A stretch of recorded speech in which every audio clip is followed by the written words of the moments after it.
Olá pessoal, tudo bem? Sejam bem-vindos para mais uma aula de fisiologia vegetal. Hoje nós vamos falar sobre a fotossíntese, né?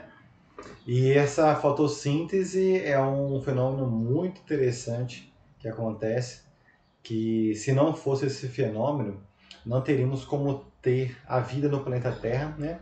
Ou pelo menos como nós a compreendemos. Hoje eu vim aqui de branco, né? Em homenagem à luz, como se a luz precisasse da minha homenagem. Ai, ai. Mas a luz branca, a luz que vem do sol, que se não fosse essa luz do sol aí, não teríamos vida no planeta Terra. Que seríamos de nós se não tivéssemos essa estrela de quinta grandeza, né?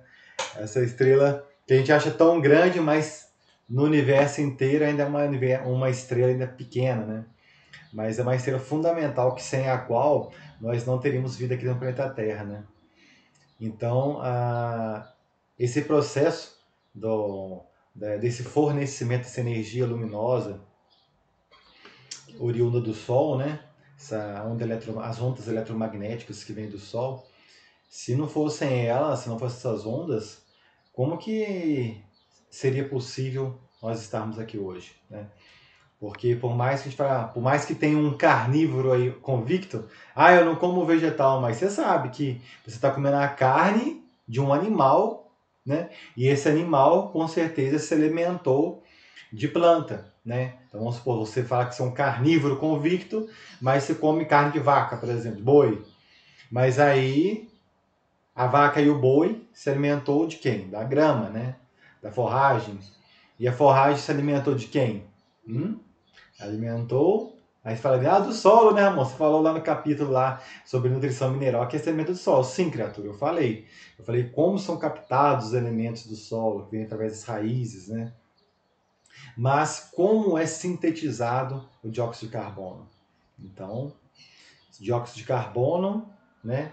Mas dióxido de carbono não tem nada a ver. Sintetizado não é o dióxido de carbono, não. Mas como é sintetizado o carboidrato que será utilizado no metabolismo da planta? Porque o dióxido de carbono é o que a planta vai absorver da atmosfera para a redução do dióxido de carbono, que é o CO2, para a síntese de um carboidrato que a gente vai ver em breve, né? Não nessa aula, mas já introduzindo nessa aula. Pessoal, então vamos iniciar nossa aula de hoje. Ficou alguma dúvida da aula passada? Ninguém mandou mensagem nada. Quando ninguém manda mensagem, aliás, teve só uma dúvida. Foi só uma dúvida que me mandaram lá no Virtual If e eu respondi. Foi só uma dúvida mesmo. Mas lembre-se que não deixa acumular matéria não, porque é bastante matéria, né? Da primeira prova, da segunda prova depois. Mas não deixa acumular não, porque depois cada vez fica pior, né? Porque é mais conteúdo e acaba que um assunto está relacionado com o outro. E vamos começar então finalmente a fotossíntese, né? Então vamos lá. Deixa eu ver se está gravando tudo certinho, que teve um dia que eu gravei, desgosto, gravei a aula e no final da aula eu vi que não estava gravando. Beleza, então fotossíntese. O que significa fotossíntese, né? A síntese utilizando a luz. Então, literalmente, fotossíntese significa síntese utilizando a luz. E é igual comentamos mesmo naquela breve introduçãozinha, porque a vida aqui na Terra, no quesito material, né? Ela somente é possível graças à luz oriunda dessa estrela magnífica que é o Sol, nosso Sol, né? E aí, pessoal, essa luz que vem do Sol, ela é utilizada pelas plantas para sintetizar compostos carbonados, né? Então, pega-se a planta, né? Você lembra que a gente comentou rapidamente sobre balanço hídrico que o dióxido de carbono ele entra pelos estômagos, você se lembra, né? Então, dióxido de carbono mais moléculas de água, né? Através do processo de fotossíntese, que seria essa setinha aqui, vai gerar um carboidrato e vai liberar moléculas de oxigênio, né? Oxigênio molecular, o gás oxigênio. Então a gente vê como que esse processo ele é de extrema importância, gente, porque é o único processo, a fotossíntese é o único processo, pelo menos aqui no planeta Terra, né, que eu me recordo de cabecinha, que é capaz de converter energia física, que é energia eletromagnética que vem do Sol, em energia química. E essa energia química, que são esses carboidratos, né, elas vão ser utilizadas em outras rotas metabólicas para processos celulares. Deixa eu mudar o pointer aqui, que eu acho melhor colocar esse tornador laser. Então, essa energia oriunda desse carboidrato, pessoal, ela vai ser utilizada em processos celulares na planta. Quais são esses processos celulares aí? Vocês já estão careca de saber, tenho certeza. Já está no quarto período, né? Uai, fala para mim aí. Crescimento celular. Aumentar em tamanho, em volume. Outro, multiplicação celular, ou seja, a divisão celular, seja mitose ou meiose. Processos de diferenciação celular. Processos, né, por exemplo, de síntese de lipídio, síntese de proteínas. Então, todos esses processos celulares que acontecem dentro da planta, elas são possíveis, esses processos celulares são possíveis, graças a esse composto carbonado, que é esse carboidrato, né, que é formado durante o processo da fotossíntese, né? Então é muito bonito isso. Por isso que a planta é um ser autotrófico. Diferentemente de nós, somos seres heterotróficos, né? Então ela é capaz de produzir o seu próprio alimento, sintetizar tudo que ela precisa, né? Então é muito legal isso. A gente precisa desses nutrientes através da alimentação, né? Então olha que percebam a beleza do ecossistema, o equilíbrio, né? Enquanto nós, os animais, expelimos o dióxido de carbono, né, as plantas utilizam o dióxido de carbono no seu metabolismo. Né? E aí, a partir desse dióxido de carbono, elas fazem o processo de fotossíntese, de construção do seu próprio alimento. E libera para nós o oxigênio. Então, a maior parte do oxigênio, por incrível que pareça que existe no planeta Terra, é devido a esse processo de fotossíntese, seja da planta, seja das algas, né? Então, seja de cianobactérias, todos aqueles que utilizam a fotossíntese e liberam o oxigênio, que forma, né, quase os 21% de oxigênio que nós temos na nossa atmosfera. Então é muito legal isso daí, né? Esse processo de fotossíntese ele é fundamental para a existência da vida aqui no planeta Terra, né? E esse equilíbrio é muito bonito. Enquanto nós, animais, liberamos dióxido de carbono, as plantas absorvem o dióxido de carbono e liberam o O2, e nós utilizamos o O2 no nosso processo de respiração celular. Não que a planta não tenha, porque a planta também tem mitocôndria, realiza respiração celular.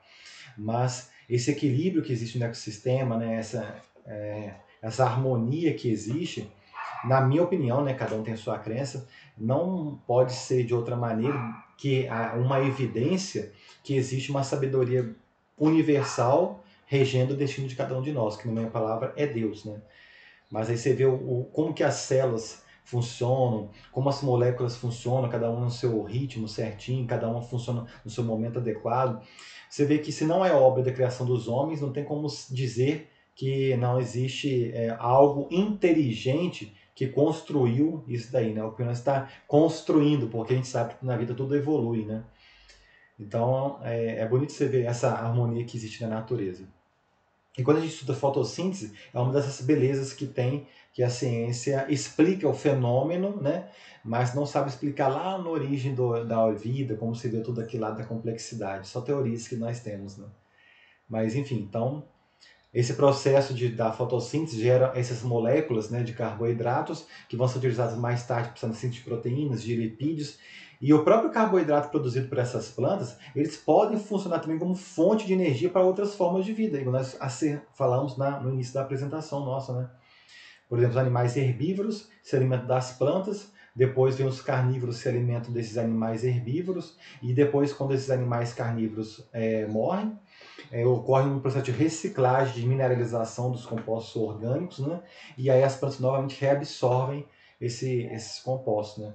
E aí eu lembrei do desenho lá do Rei Leão. Você assistiu o Rei Leão? Legal, caramba. E aí fala do ciclo sem fim, né? Como tem um ciclo bonito na natureza, e é justamente isso. A fotossíntese é uma dessas etapas que existe nesse ciclo sem fim, que tem lá no ciclo da vida, que tem lá no Rei Leão, né? Beleza, pessoal? Então, continuando aí. Qualquer dúvida aí, vocês mandam aí para mim, por favor, hein? E aí, pessoal, nesse capítulo em particular, nós vamos falar do processo de fotossíntese, Contudo, nós vamos falar de uma única, da primeira etapa, né? Que seriam consideradas como reações luminosas. Então, a fotossíntese tem dois momentos. As reações são ditas como luminosas e reações de carboxilação. O pessoal antigamente falava fase clara e fase escura, sabe? Mas aí comprovou-se mais tarde que não tem muito a ver esse negócio de fase clara e fase escura. Por quê? Fase clara seria luminosa e a fase escura seria de carboxilação.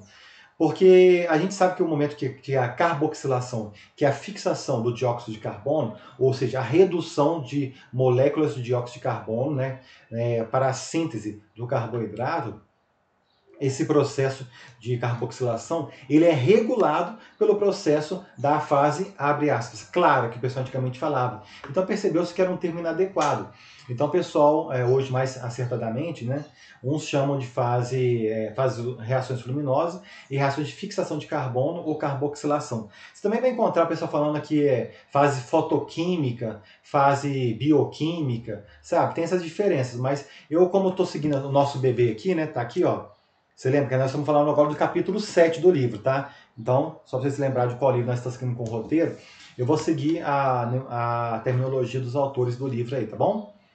Então vai ser hoje, nossa aula, que é o capítulo 7 desse livro, nós vamos falar das reações luminosas. Outro detalhe também, o livro tem muito mais informação do que eu vou falar aqui. Eu vou falar dos pontos principais que eu acho mais relevante para o estudante de nível de graduação, né, que está fazendo o curso de engenharia agronômica, tá bom? E aí, pessoal, falando de fase, reações luminosas e reação de carboxilação, que é a fixação de carbono, né? Vocês se lembram lá do ensino médio, né? Com certeza vocês viram aqui uma célula vegetal, né? E aqui dando um enfoque do que seria, o cloroplasto. Então, o cloroplasto, né? O seu esquema do cloroplasto, mas aqui uma fotomicrografia do cloroplasto em si. Perceba que a membrana externa e interna, que seria essa parte mais aqui, ó, tá vendo? Ao redor. Aqui dá para ver no esquema melhor, né? A membrana interna, a membrana externa e interna. Depois nós temos os tilacoides, que seriam esses negocinhos aqui, ó, que parece mais um... Imagina uma moeda de R$1, só que oca. Só tiver só a casquinha dela, né? E aí, se pegar essa moeda de R$1, e aí essa moeda... Tô sabendo, é bem chulo, tá? Bem chulo mesmo, porque eu gosto dos exemplos bem ridículos, assim, para o pessoal entender. Então, é uma moeda de R$1 vazia, oca por dentro, né? E cada moedinha dessa seria um tilacoide. Então, se você empilhasse várias moedinhas de R$1, você faria essa pilha de tilacoides conhecido como grano, tá vendo? E aqui, olha o grano representado aqui. Por que eu estou chamando atenção para isso aqui, pessoal? Que daqui a pouco a gente vai relembrar, o que vocês aprenderam lá no ensino médio, mas um pouquinho mais aprofundado, que a fase das reações luminosas, elas acontecem na membrana do tilacoide. Então, ou seja, aqui ó, no tilacoide, cada um desses daqui, aí você pega aqui, dá um zoom nele, tá vendo? Ó, aqui como se fosse a membrana do tilacoide, aqui a parte interna dele, que é o lume. Aqui estão os prótons de hidrogênio, né? E a parte externa aqui, que é o estroma, que é essa parte, assim, uma substância aquosa que envolve os quantum, os granos, né? Os grano, ou no plural, as grana, porque aqui é 1, 2, 3, 4, 5, 6, 7, 8 granas, né? Porque está no plural do latim de grano é grana. Não é grana é dinheiro, não, é grana de plural de granum, tá bom? Que seriam a pilha de tilacoides. Então, são na membrana, ou também conhecido como a membrana do tilacoide, né? Elas são lá onde acontecem as reações da fase luminosa, reações luminosas. Então, o pessoal também aqui, ó, tá vendo aqui, ó, se você pegar aqui, ó, esses pontos aqui como se fosse mais escurinho, tá vendo? Esses aqui são os grãos. Cada grano desse daqui, um grano mais um grano forma 2 grana, né? Então, assim por diante, você entendeu o raciocínio, né? Então, esse também, pessoal, essa membrana aqui que estão todas presentes nesse grano específico, ou nas granas, também são conhecidos como lamelas médias dos grânulos, das granas, né? Também pode ser considerado como dessa terminologia. E lá onde acontecem as reações luminosas, tá? Tá, Ramon, mas e onde acontece então a reação de carboxilação, de fixação de carbono? Aí essa reação já acontece na membrana do tilacoide, né? Lá na parte externa, que seria do estroma, tá bom? Então, na parte do estroma aqui, né? Mas, e aí na parte lá do estroma é onde acontece as partes de carboxilação que nós vamos ver na aula que vem, tá bom? Então, essa aqui é só uma visão geral, só para vocês relembrarem aqui, ó. As lamelas do estroma, você está vendo que o estroma é como se fosse, cada um desse negocinho aqui, ó, como se fosse essa placa, tá vendo? Que liga um grânulo ao outro, tá vendo? Então, essa aqui seria a lamela do estroma, beleza, pessoal? Aqui tá dando só um zoom, né? Que seria o grano, pegou aqui, deu um zoom no grano. O tilacoide, cada moedinha dessa, igual eu já falei pra você, é o estromo, seria essa substância aquosa, né? Ao redor que envolve todo os tilacoides. E aqui acontece a fase de carboxilação, né? E as lamelas do estroma, que seria cada fiozinho desse, fiozinho, né? Bem grosseiro mesmo. Tá vendo que é cada plano desse que liga, esse tecido que liga um grano ao outro, tá bom? Que só para vocês relembrar lá do ensino médio, tá? Agora que nós vamos começar de fato a falar sobre as reações luminosas, tá? Então vamos lá. Antes de falar das reações luminosas, é interessante a gente fazer uma breve recapitulação que vocês aprenderam já lá na física do ensino médio, né? Acho que é isso mesmo, eletromagnetismo. Falar um pouco sobre luz, né? Porque já que nós estamos falando da fotossíntese, que é a síntese a partir da luz, né? A gente tem que lembrar um pouquinho que é luz, né? Então, a luz, na verdade, é uma onda eletromagnética que ora se comporta com onda e ora se comporta como partícula, né? Então, esse conceito ele foi muito bem elucidado no início do século passado, né? Com Planck, com Einstein, né? E com grandes outros estudiosos da física quântica que perceberam que a luz ela tinha dois comportamentos diferentes. Ora comportava como onda, né? E ora comportava como partícula. Por isso que ela é chamada de uma onda eletromagnética, né? Porque você vê que é uma onda eletromagnética agora, porque ela tem uma vibração, né? Que ela tem dois campos de atuação, vamos dizer assim. Tem um componente que é o campo elétrico e tem um componente que é o campo magnético. E os dois associados juntamente, obviamente, até combinou, forma-se o campo eletromagnético. Então vamos lá. Então vamos ver primeiro a parte da onda e vamos ver depois a parte da partícula. Então, como onda, né, vocês percebam que a distância entre uma crista em relação a uma outra crista, né, é chamado de comprimento de onda, tá? Então, nesse caso aqui, tudo depende da crista ou do vale, depende de quando você está olhando, né? Então, o que é importante é você saber como comprimento entre duas cristas aqui. Então, esse comprimento entre essas duas cristas faz o comprimento da crista conhecido como a letra lambda. A letra lambda, portanto, é a representação do comprimento da onda. Já a frequência, que é representada pela letra nu em grega, né? A letra grega, ela diz respeito a quantas dessas vamos dizer assim, ondas passam por unidade de tempo, tá? Então, perceba o seguinte, se o comprimento da onda ele é maior, olha só, se o comprimento entre esse daqui e esse aqui é maior, vocês acham que vai ser ela vai ter maior ou menor frequência? Primeiro vou começar maior ou menor frequência. Ela vai ter se ela for maior, ela tem uma menor frequência. Porque é o número de oscilações que passa por unidade de tempo, que é a frequência. Então, se ela tem distâncias maiores, menor o número de oscilações. Mas, se for menor esse comprimento de onda, maior a quantidade de ondas que são observadas ou que passarão em uma unidade de tempo, né? Então, só por ter dado essa informação para vocês, percebam que quando os comprimentos de onda eles são menores, eles têm uma frequência maior, portanto, eles acabam passando uma quantidade maior, né? E aí vai estar uma relação direta com o segundo momento que nós vamos falar aqui, tá? Então guarda isso por enquanto. Então, por ser uma onda eletromagnética, como nós comentamos, ela é uma onda, tá vendo aqui? ela tem um campo que diz respeito ao campo magnético e tem um campo que diz respeito a um campo perpendicular. Então, percebam ali, ó, tem um campo que está oscilando, né? No campo seria o elétrico e outro que estaria assim na parte vertical, que seria o magnético. E esses dois campos eles andam juntos. É um campo, portanto, eletromagnético. É porque eles têm esses dois componentes, tá? E aí, isso é muito interessante porque vai conferir todas as propriedades que a luz, que nós observamos na luz, né?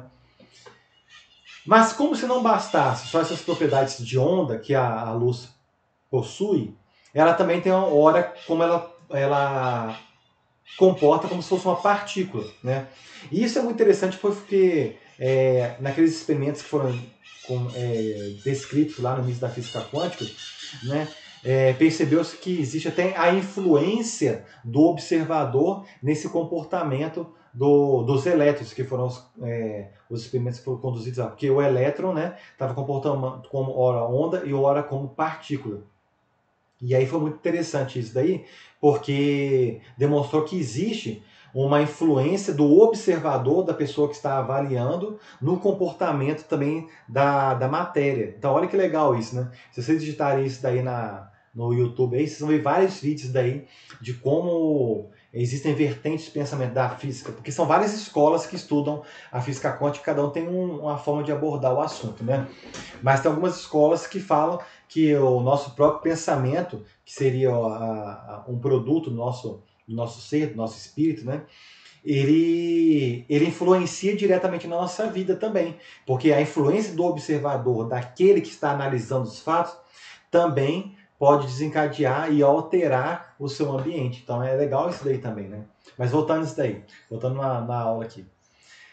Então, como ela funciona como partícula, né? Por causa que é uma dualidade, a onda-partícula, quando ela se comporta como partícula, nós percebemos que a forma da matéria como ela se apresenta seria conhecida como fóton. E cada um desse fóton, ele transfere ou tem em si mesmo uma quantidade de energia, que é denominado quantum, né? E o plural de quantum, a gente aprendeu, seria quanta. Você lembra do granum, grana, quantum, quanta, né? E aí, que vem lá do latim, né?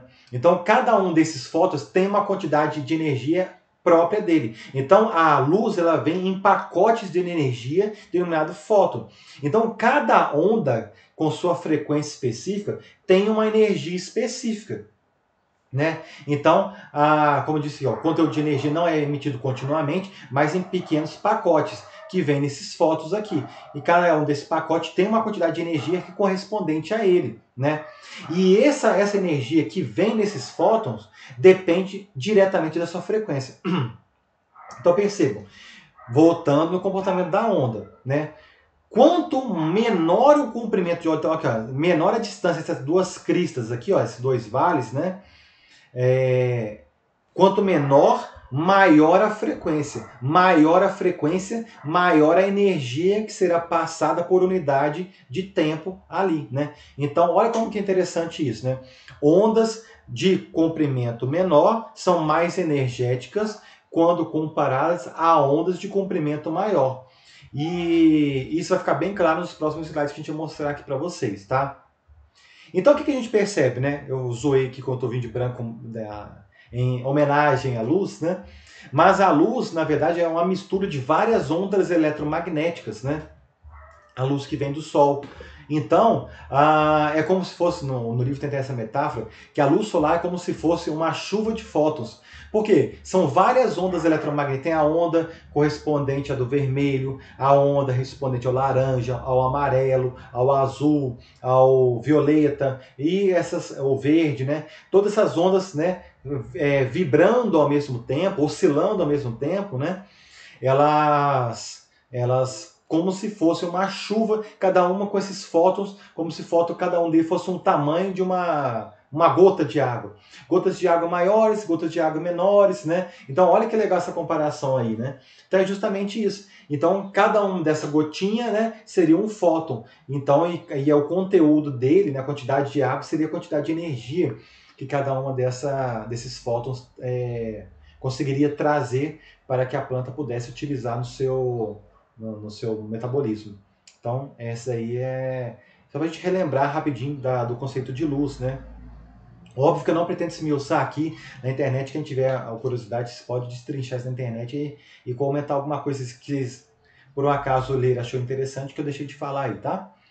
Mas tem muita coisa que eu omiti aí, que a gente poderia falar aí, mas como a aula de fisiologia, não de física, né? Então vamos continuar, porque tem bastante coisa pra gente falar ainda. Então, continuando, pessoal, aqui ó, é o que a gente comentou. Olha que o comprimento de ondas, né, lambda em nanômetros, né? Para vocês que não se recordam, né? Você lembra que o nano, a gente tem o mili, né? Tem o micro e depois tem o nano, né? É isso mesmo. E aí, esse nano, então você vê que é muito menor que o micro e muito menor que o mili, né? Então você lembra lá, mililitros, microlitros e tem um nanolitros, né? Aqui é a mesma coisa, seriam os comprimentos das ondas, né? Então, nesse caso aqui no nanômetro, né? Porque está em relação ao comprimento, que é em metros, né? Do sistema internacional, a gente percebe que aqui então a gente vê os comprimentos menores e os comprimentos maiores da onda, né? Então perceba a frequência, que foi aquilo que eu falei para vocês lá. Quanto menor o comprimento, maior a frequência, portanto mais energética, né? E isso fica perfeitamente claro aqui, ó, quando a gente vê lá os tipos de radiação que vem lá do Sol. Olha aqui, tem desde raios gama, que vem do Sol, né? E a gente vê aqui, ó, depois vem os raios X, o ultravioleta, aqui, ó, do violeta, o azul, aí vem todo aquele, o prisma que a gente observa lá do arco-íris, né? O verde, o amarelo, o laranja, o vermelho, o infravermelho, que também vem do Sol, né? E aí depois temos as ondas maiores, micro-ondas, né? Depois as ondas de rádio. Então perceba que o comprimento da onda, né? Em relação à sua frequência, né? E cada um desses tipos de energia aqui. E aí, se você for exposto muito tempo a raios gama, você pode virar o Hulk, né? Zoeira, sei só na UCM que você vira Hulk lá, né? Na vida real, provavelmente você ia ser destruído, ia se derreter seu DNA todo e você ia virar uma massa amorfa, ia derreter. Mas lá no universo da UCM você vira o Hulk. Mas a gente percebe que desse espectro todo que vem da luz solar, uma pequena parcela dele, né, de 400 a 700 nanômetros, é aquela vibração, aquelas ondas eletromagnéticas, né, que nós falamos lá, a luz, que a gente consegue perceber a partir da visão dos nossos olhos. Né? Então, nossos olhos têm os pigmentos que conseguem captar essas ondas eletromagnéticas de comprimentos diferentes, de 400 nanômetros até 750 nanômetros, né? E a gente consegue perceber as diferentes tonalidades das cores, né? Então, é interessante a gente perceber isso. Então, aqui está só reforçando o que a gente comentou, né? Quanto menor, mais energético, né? E quanto maior, menos energia. Maior comprimento de onda, menos energia. Menor comprimento de onda, mais energia. Aqui você lembra, por exemplo, do raio-x. Se você ficar exposto a grandes quantidades de raio-x, você sabe que o raio-x é altamente cancerígeno, né? Ele tem um poder mutagênico muito alto, então a gente tem que tomar cuidado com isso daí. Então, quanto menor, aqui lembre-se, quanto menor o comprimento de onda, maior a frequência, maior a energia, né? E aí pode causar uma série de complicações. Assim como o inverso também é problemático, né? Cada uma dessas ondas tem suas características, né? Que não vem ao caso a gente mencionar agora aqui. Mas só para que vocês saibam que exista, né? Então, raios gama, raio-x, ultravioleta, aí depois vem o espectro visível, o infravermelho, que a gente não consegue enxergar, né? Micro-ondas e ondas de rádio. Beleza? Vou beber até uma água. Eu estou só no conceito introdutório ainda. Bem, então, pessoal, essa daqui seria toda a irradiância que vem do Sol, né? E percebam que a partir do momento que chega na nossa atmosfera, né, a energia na superfície do planeta Terra já é bem menor. Mas por que energia que tem esse pico aqui? Lógico, né, a gente tem uma camada de ozônio que nos protege, e vários outros gases que protegem daquela radiação que vem diretamente do Sol. Se não fosse a camada de ozônio, vários outros gases que estão aí circundando a nossa atmosfera, essa radiação solar seria tão intensa que não teria como ter a vida na Terra, que pelo menos não na forma como nós a compreendemos, né? E aí tem uma comparação aqui muito legal que diz respeito ao espectro de absorção, né, da clorofila, a clorofila A. Tá vendo? Olha como que a clorofila A ela absorve mais no espectro aqui do azul, tá vendo? Olha o azul aqui. E depois ela não absorve mais, né? Ou absorve muito pouco. E volta a ter um pico de absorção lá no vermelho. Então isso é muito interessante. Então a gente percebe o pico máximo de absorção da clorofila, né? Pelo menos aqui da clorofila que está em evidência é a clorofila do tipo A. Daqui a pouco a gente fala sobre esses diferentes tipos de clorofila, que são os pigmentos presentes na planta. Apesar que vocês já viram alguma coisa no ensino médio, tá? Então, percebam que aqui, né, tem uma redução drástica, tem um vale aqui, um vale íngreme, né? Nessa superfície dessa energia que chega aqui na Terra, né? Isso aqui, principalmente, que faz essa redução aqui, são os vapor d'água, né? O vapor d'água, ele faz com que tenha uma redução significativa dessa energia que vem lá do Sol, né? Então a gente vê que esses vários gases que circundam o nosso planeta servem como se fosse uma proteção, né? Para que a vida na Terra fosse possível, né? Interessante isso daí, né? Como está tudo equilibrado, né, na natureza. Bem, falamos sobre clorofila, né? Então, pessoal, a gente já adiantou que a clorofila, de certa forma, ela é um pigmento, né? É uma substância química que ela é responsável por captar essa energia que vem do Sol, né? E essa energia que vem do Sol, ela vai excitar essas moléculas de clorofila e uma vez essas moléculas excitadas, elas vão ganhar energia, né? E ganhando energia, olha que perceba aqui, ó, o estado base de energia da molécula de clorofila, ela ganhou energia. Lembre-se do estado ganhou energia das ondas do azul, é muito mais energético quando comparado à onda do vermelho. Você lembra que a gente comentou? Das ondas eletromagnéticas e a energia correspondente a cada uma delas?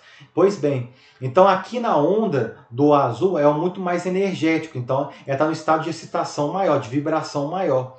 Então ela perde energia, né? Depois a gente vai ver como que é esse processo aqui, né? E aí perdendo essa energia aqui, através do calor, e aí lembrando mais uma referência à primeira aula, falando da importância da água, você lembra do calor específico da água, o calor latente da água, que nós falamos, da importância do calor da água em retirar e estabilizar esse calor, porque a energia que vem do Sol, ela tem que ser de alguma forma controlada para que esse calor em excesso não destrua a planta. Então lembra da primeira aula que a gente comentou, não vou falar disso aqui de novo não. Então há uma perda de calor, né? Energia térmica. E aí chega novamente a um outro estágio vibratório devido à onda eletromagnética do vermelho. E quando chega nessa onda eletromagnética do vermelho, né, você vê a clorofila sendo excitada, ela aí tem algumas possibilidades. Ela pode continuar perdendo calor, né, ou pode emitir uma fluorescência, que seria uma perda de energia pela emissão de ondas de luz, né, que a fluorescência na verdade é uma onda de luz, só que de comprimento de onda de comprimento maior. Né? Então, como você pode ver aqui, ó, o comprimento da onda dela é maior quando comparado com o espectro do vermelho e do azul. Então, portanto, é menos energética. Então, o que eu quis demonstrar com vocês aqui? Quando a luz chega na clorofila, né? Então, tem algumas possibilidades que essa clorofila ela pode realizar com essa energia que chegou dos fótons. Os fótons vieram, excitaram as moléculas de clorofila ali, e aí essa energia ela vai ter que seguir para alguma direção, vai ter alguma consequência. Tudo na vida tem causa e tem consequência. Então a primeira possibilidade seria emitir fluorescência, né? Então a gente viu aqui, ó, fluorescência, e aí ela perde energia e volta ao seu estado base de energia original. A fluorescência, então, portanto, ela é uma luz, ela conseguiu essa energia e emitiu a luz para dissipar esse estado de vibração, né, devido à agitação de física que veio lá do Sol, né, da onda eletromagnética. Uma segunda possibilidade seria converter diretamente em calor. Nesse caso, quando converte diretamente em calor, não tem emissão de fluorescência, então não tem fóton. Então é como se tivesse ó, perda de calor nesse ponto aqui e continuasse a perda de calor até chegar nesse ponto aqui. É uma outra possibilidade. Uma terceira possibilidade é pegar essa energia e transferir para uma outra molécula de clorofila, né? Porque a luz pode chegar, excitar essas moléculas de clorofila e essa vibração passar para outras moléculas e até algum determinado momento. Isso aqui fica mais fácil de entender. Imagina lá aqueles experimentos, digita na internet diapasão. E aí você coloca dois diapasão que tem a mesma construção, que elas vibram na mesma frequência. Quando você pum, bate num aqui, como o outro tem a mesma construção, mesmo que você pare o primeiro, esse segundo continua vibrando. Se você não para, não segura a vibração dele. Então, mais ou menos como se fosse a mesma ideia aqui. Vibrou aqui, e aí essa vibração acaba vibrando a outra molécula também, porque tem a transmissão dessa energia, transferência de energia de um para o outro, porque estão vibrando no mesmo diapasão, né? Como se fosse uma molécula de clorofila. E uma quarta possibilidade é como se fosse essa energia que veio dos fótons, né, que excitaram as clorofilas, vai ser utilizada essa energia que todos os fótons vieram de onde? Do Sol, né? Vai ser utilizada essa energia para a ocorrência de reações químicas. E esse bichão é que de fato vai ser utilizado lá na fotossíntese, né? Então perceba aqui, ó. Então, ó, emissão de fluorescência, conversão direta em calor, transferência de energia de uma molécula para outra, tudo isso daqui é coisa física. Então é transferência de energia física, em estados físicos diferentes.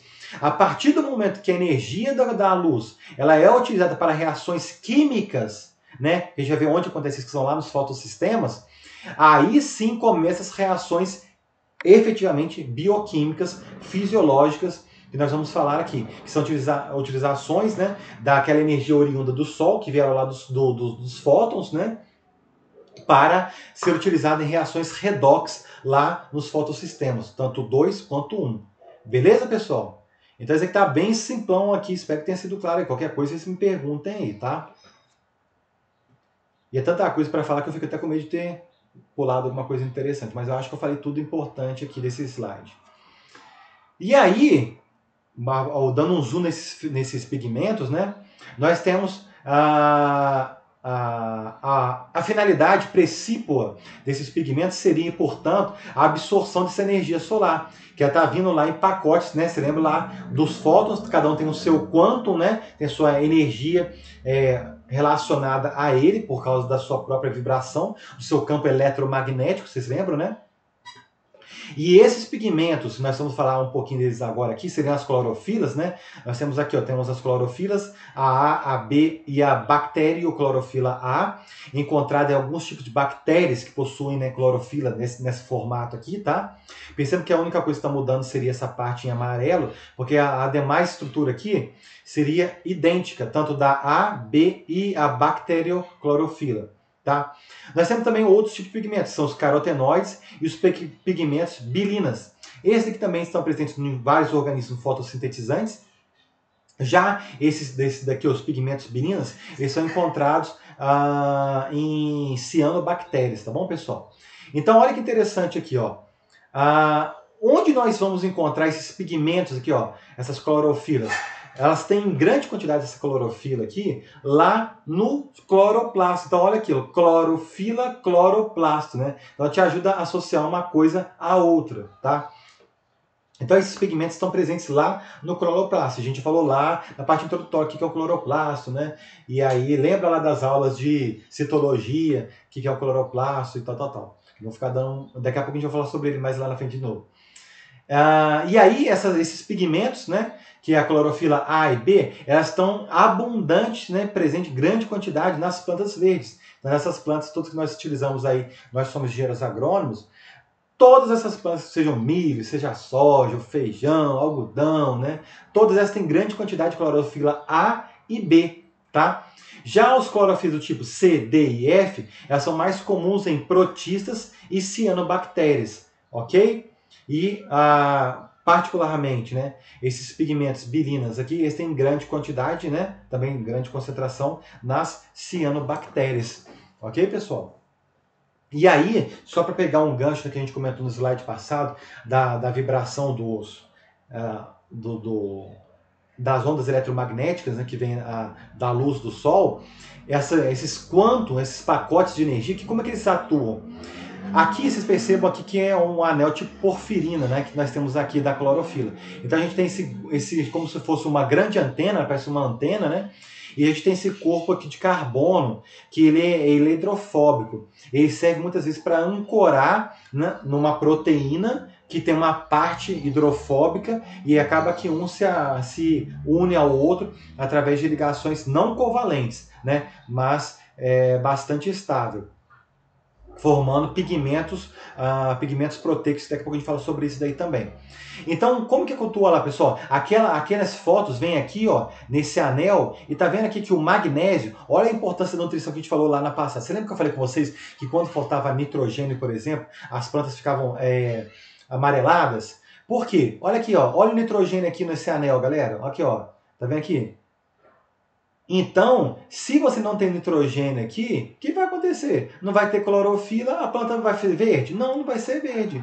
Tá vendo? Ela vai ser de outra cor, pode ser laranja, pode ser amarela, na maioria da parte das vezes são amarelas, né? Por causa dos outros pigmentos que estão presentes, como por exemplo o beta-caroteno, né? Os carotenoides. Ou pode ser devido também à coloração mais violeta, né? Posso dizer assim, mais roxa, dependendo dos tipos de carotenoides que tem lá, se são xantofilas ou não.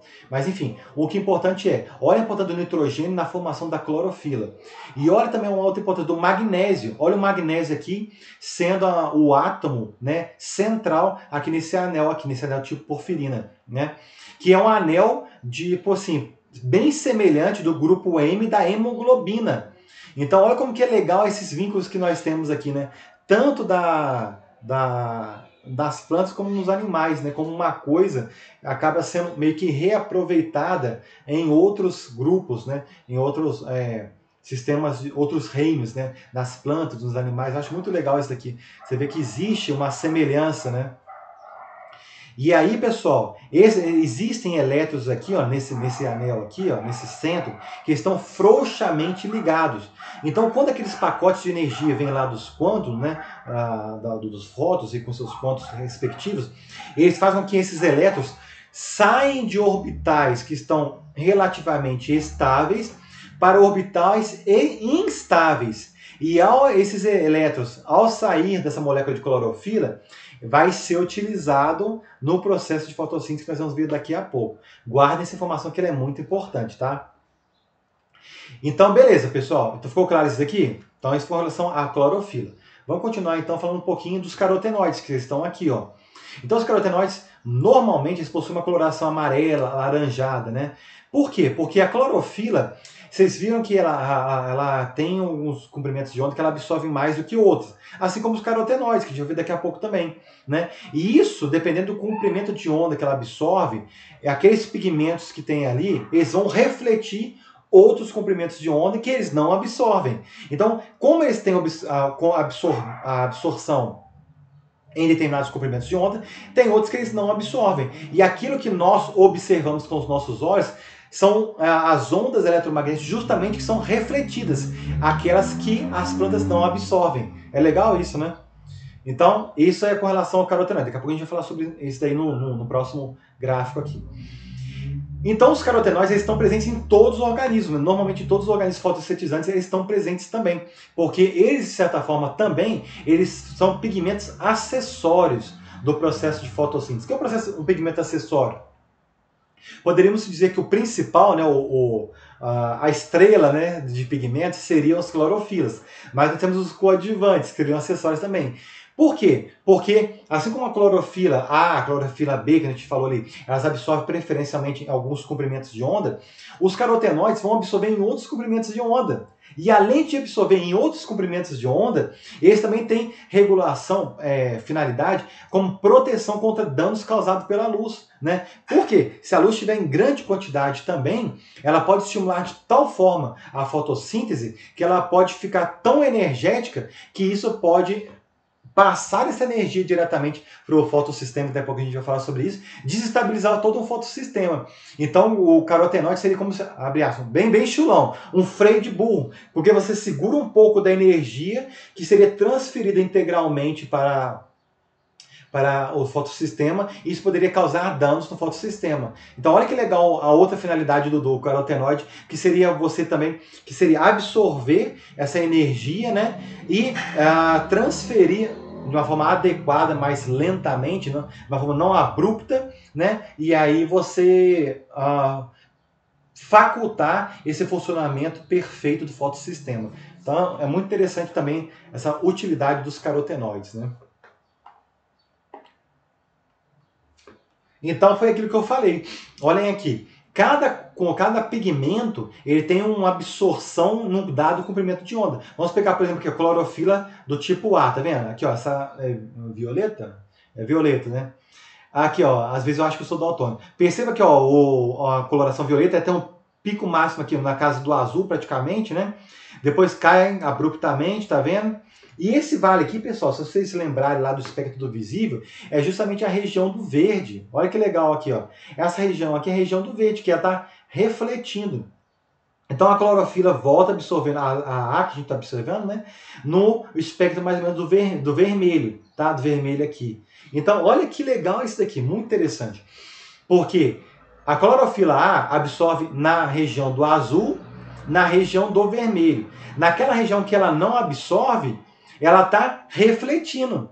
Então os pigmentos ali presentes na clorofila, eles são verdes porque eles refletem a onda eletromagnética verde. E aí a gente consegue enxergar o verde, né? Então olha que legal isso. Não é o pigmento que é verde.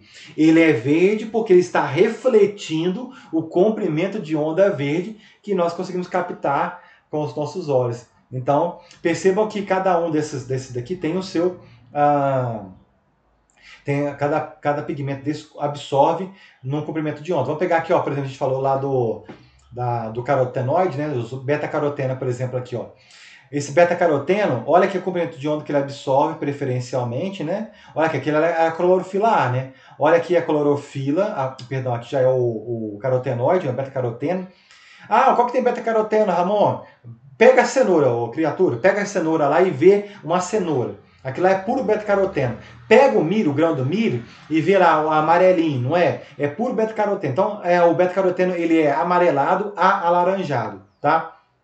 Então tá aqui, ó. Olha aqui, ó. Isso. Aí você pergunta assim, mas por que então? Porque o beta-caroteno é um pigmento que absorve o espectro preferencialmente nessa região, né, que seria a região mais ou menos do verde, tá vendo aqui, ó? Olha que ele absorve. E aqui naquela região que seria do alaranjado, ele reflete alaranjado e do amarelo, né? O laranja e o amarelo, ele reflete aquele pigmento, ele reflete aquele comprimento de onda. E aí a gente observa aquela coloração. Então, você vê que um atua complementando o outro. Então, a clorofila A absorve no comprimento de onda, a clorofila B em outro, os carotenoides em outro, né? Então, olha como que é legal isso daí, né? Os outros aqui são em bactéria, né? Bactéria e cianobactéria, então não vou falar muito não. Mas é importante que vocês tenham percebido isso daí, né? Então, esses pigmentos, pessoal, eles se organizam de tal forma, né, que eles captam a energia oriunda da luz, né, que a gente falou lá, vocês lembram que veio dos fótons, cada fóton correspondente a um comprimento de onda específico, quanto menor o comprimento de onda, mais energético ele é, vocês lembram, né? E aí, vai refletir nessas clorofilas aqui, né, esses moléculas de pigmento, que são pode ser clorofila, pode ser carotenoide, né, no caso de planta, a gente está falando, e vão ser transferidos para o centro de reação. O que seria esse centro de reação? Né? Esse centro de reação é o local onde vai receber aquela energia que veio lá do Sol. Então perceba aqui, ó, daqui até aqui, ó, que essa energia aqui, essa transferência de energia é puramente física. Mas a partir do momento que essa energia física, ela transfere elétrons, né, da clorofila para o centro de reação, aquele elétron ele vai ser utilizado para reações redox. Então é muito legal isso daí, né? E aí, então, daqui para frente já começa as reações químicas, bioquímicas, fisiológicas, tá bom? Então, a união desses vários clorofilos aqui, pessoal, junto com suas proteínas, né? Forma uma coisa chamada complexo antena, que daqui a pouco a gente vai mais detalhe aí. Então esse complexo antena, né, vai transferir essa energia luminosa, né, para o centro de reação, que vai ser capaz de converter essa energia luminosa em energia química. Então é muito legal isso daí, que só os organismos fotossintetizantes conseguem fazer esse processo, né? Então daqui para frente vai ter o processo de transferência de elétrons e essa movimentação de elétrons vai gerar energia química, né? Então ali, ó, reações químicas de oxidação e redução, armazenamento de energia a longo prazo, foi o que nós comentamos. A energia ela vem rapidamente da luz, né, em alta intensidade, e aí se você não aproveitar aquilo ali vai ser perdido. Então o que a planta pega aquela energia luminosa, transfere para o centro de reação. E lá no centro de reação vai acontecer todo um processo muito interessante de falar sobre daqui a pouco, como é conservada essa energia que vem da luz, né? E aí, lá no final, vai ser sintetizado, no final desse processo das reações luminosas, essa energia luminosa vai ser conservada na forma de ATP e na forma de NADPH. E esses dois componentes, né, essas duas moléculas, tanto o ATP, adenosina trifosfato, como o NADPH, vai ser utilizado nas reações posteriores, que seria da fase de carboxilação, que será a matéria da próxima aula. Então vai ser, portanto, dessa forma, armazenado em longo prazo, né? E esses centros de reação aqui, pessoal, né? E esses complexos antena, na verdade são proteínas, na maior parte deles, né? São proteínas integrais. O que é proteína integral, pessoal? Lembra lá da bioquímica? Proteína integral é aquela, porque tem as camadas lipídicas, as camadas das membranas biológicas. As camadas das membranas biológicas, né, que tem lá na membrana do citoplasma, a membrana que tem na mitocôndria, a membrana que tem no cloroplasto, é uma camada fosfolipídica, dupla camada fosfolipídica. Porque tem um lado polar voltado para um lado, o lado polar voltado para o outro, e aquela no meio ali é hidrofóbico, né? Então hidrofóbico com hidrofóbico e polar com polar. Vocês lembram isso lá da bioquímica. E aí o que acontece aqui?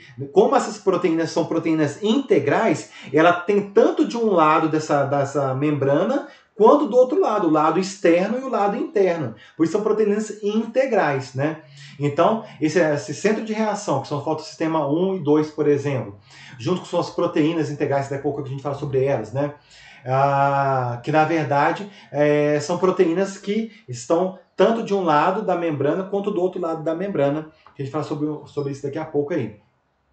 E essa organização, pessoal, desse complexo antena, fornecendo energia para o centro de reação, ele otimiza o tempo de atividade do sistema. Porque imagina se tivesse só uma molécula de clorofila ou só um centro de reação, né, para cada tipo de centro. Se tivesse só um complexo antena para cada um tipo de centro. Nosso processo, centro de reação, o processo ia ser muito moroso, muito lento, ia falhar, hora ia funcionar ou não. O investimento, né, em termos de proteína, de lipídio, de carboidrato, não valeria a pena. Então, né, aí vem aquela sabedoria que a gente fala, né, como tudo é organizado perfeitamente, organizou-se vários tipos de proteínas, que são essas proteínas de pigmento proteicas, que é o complexo antena, que recebe essa energia, transfere essa energia para o centro de reação e lá vai ocorrer todas as reações que nós vamos falar daqui a pouco sobre elas. Então, olha como que é bonita essa organização que tem na planta, né? Bem, então nós falamos daquele centro de reação, de onde o complexo antena pega aquela energia que veio da luz, transfere lá para o centro de reação. E quais são esses centros de reação? São os fotossistema 2 e fotossistema 1. Nossa, pessoal, essa aula vai ficar grande, hein? Ai. Qualquer coisa eu vou dar um pause aqui. Então vamos lá, centro de reação, fotossistema 2.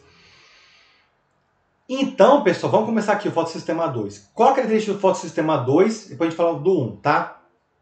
A absorção de luz na faixa do vermelho, né? Lembra lá que a gente falou, né? Você lembra lá que a gente mostrou aquela absorção lá? Por que ele recebe o nome também, pessoal, do fotossistema 2 de P680? Porque o P vem de pigmento, 680 é o comprimento de onda, nanômetros. Então, 680 nanômetros é o comprimento de onda máximo que as clorofilas ali presentes conseguem absorver para utilizar nas reações que vão fazer parte da fotossíntese, tá? Já aqui o fotossistema 1, ele também é conhecido como P700, porque P de pigmento e 700 é o comprimento máximo de onda que aquelas clorofilas ali presentes conseguem absorver, tá? Então lembrando, 680 é um comprimento menor, portanto ele é um comprimento, é uma onda eletromagnética mais energética do que o 700. Lembre-se disso, né? Tá. Então vamos lá. O fotossistema 2, portanto, ele é fracamente estimulado pela faixa do vermelho distante. O que é vermelho distante? É o comprimento de onda vermelho mais longa, né?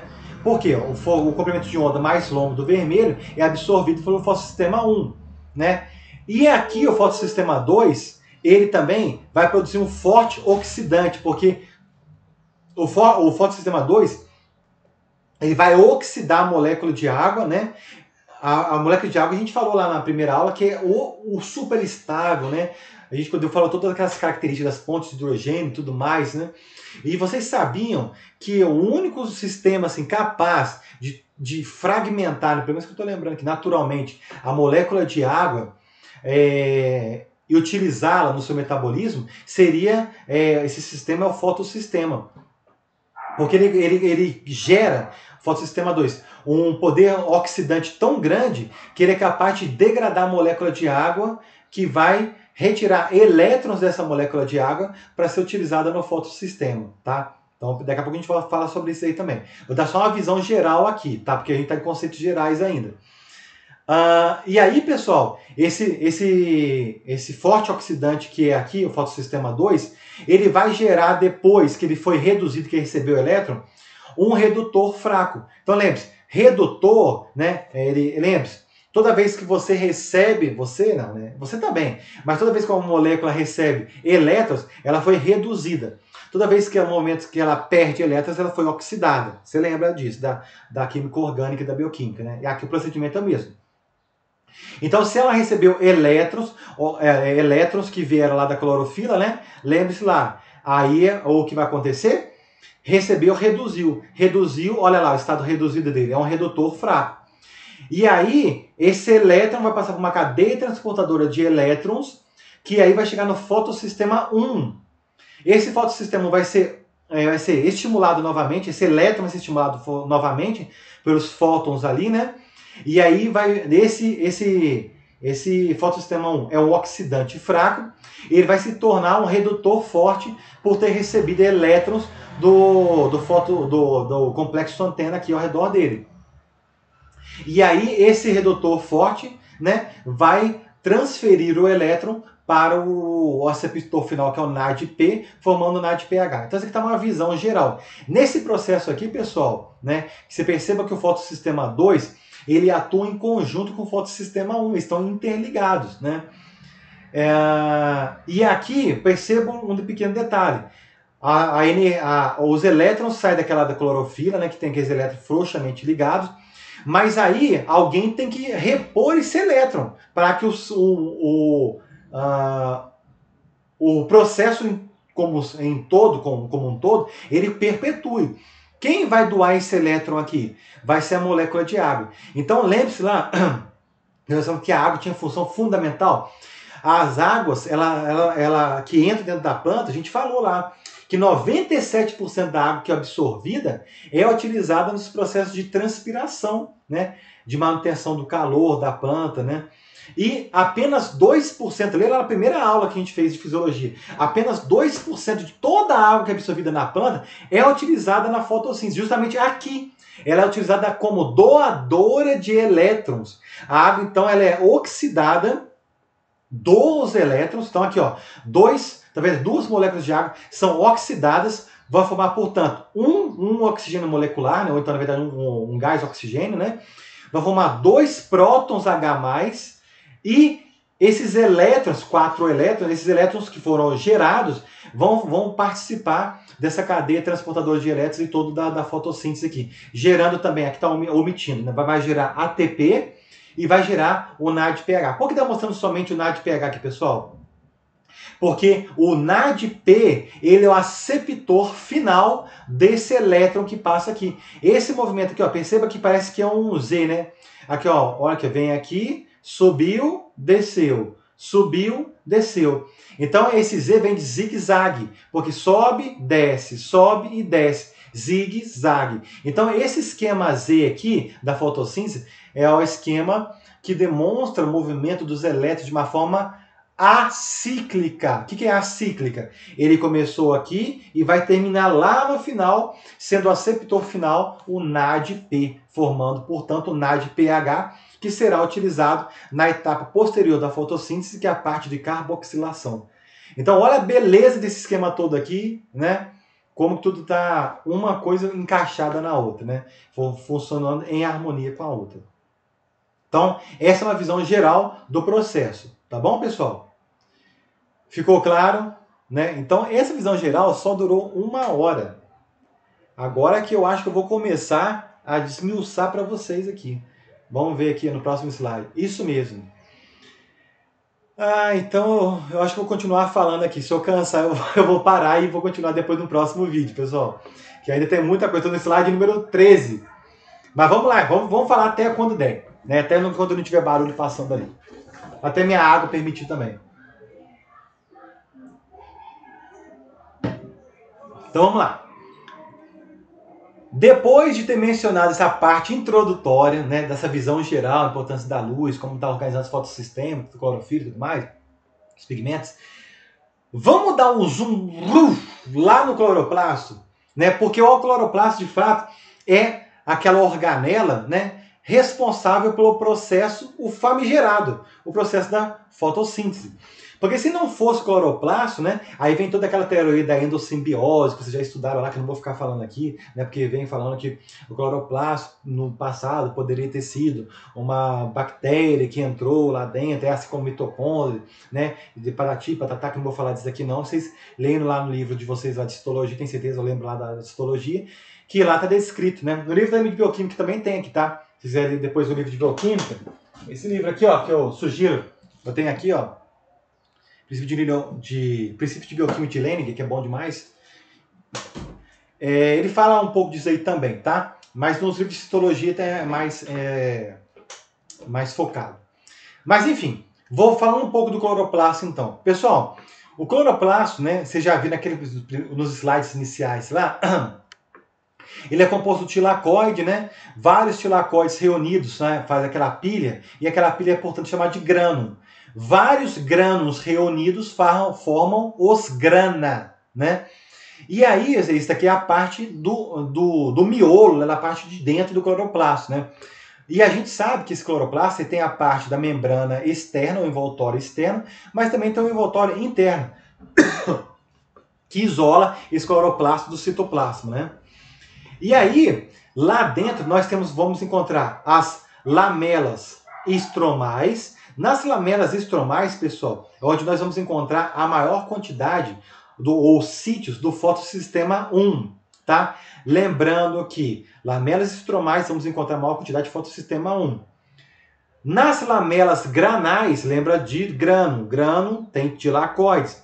Vão estar empilhados e encontrados os fotossistema 2. Então perceba que tem uma distância entre o fotossistema 1 e o fotossistema 2. Guarde essa informação no coração porque ela é importante daqui a pouco, tá? E a parte, lembrando lá da introdução, a parte lá da carboxilação, ela vai acontecer, né? Que a fixação ou redução do dióxido de carbono ou redução de várias moléculas de dióxido de carbono para formar o carboidrato, vai acontecer no estroma. O estroma, então, seria esse líquido aquoso que está circundando todos os tilacoides aqui. Beleza? Então, isso aqui é importante para a gente entender como que é a organização disso daí. Então, a lamela estromal, né, está aqui, como esse tecido que está separando, na verdade, que interliga, né? Que interliga os diferentes granas, né? Os diferentes grãos, perdão, né? Então aqui, ó, um do outro, né? E aí forma-se o conhecido cloroplasto, tá? E essa região interna aqui, pessoal, ela é importante porque ela é conhecida como lume do tilacoide. E ela é importante por quê? Porque vai ter um dado momento aqui que eu vou falar sobre a produção dos prótons H+, que a gente começou até um pouquinho lá da água, né? E vai ter uma grande concentração desses prótons H+ aqui, né, dentro da região do lume, que seria dentro do tilacoide, conhecido como lume do tilacoide. E devido a essa grande concentração de hidrogênio, vai acontecer alguma coisa muito interessante, né, que a concentração ali dentro de H+ é maior quando comparado do estroma, e essa diferença de concentração do H+ vai gerar ATP, que daqui a pouco a gente vai ver sobre isso daí, tá bom? Então aqui está mais uma outra representação, né? Deixa eu ver aqui, ó. Tá bom.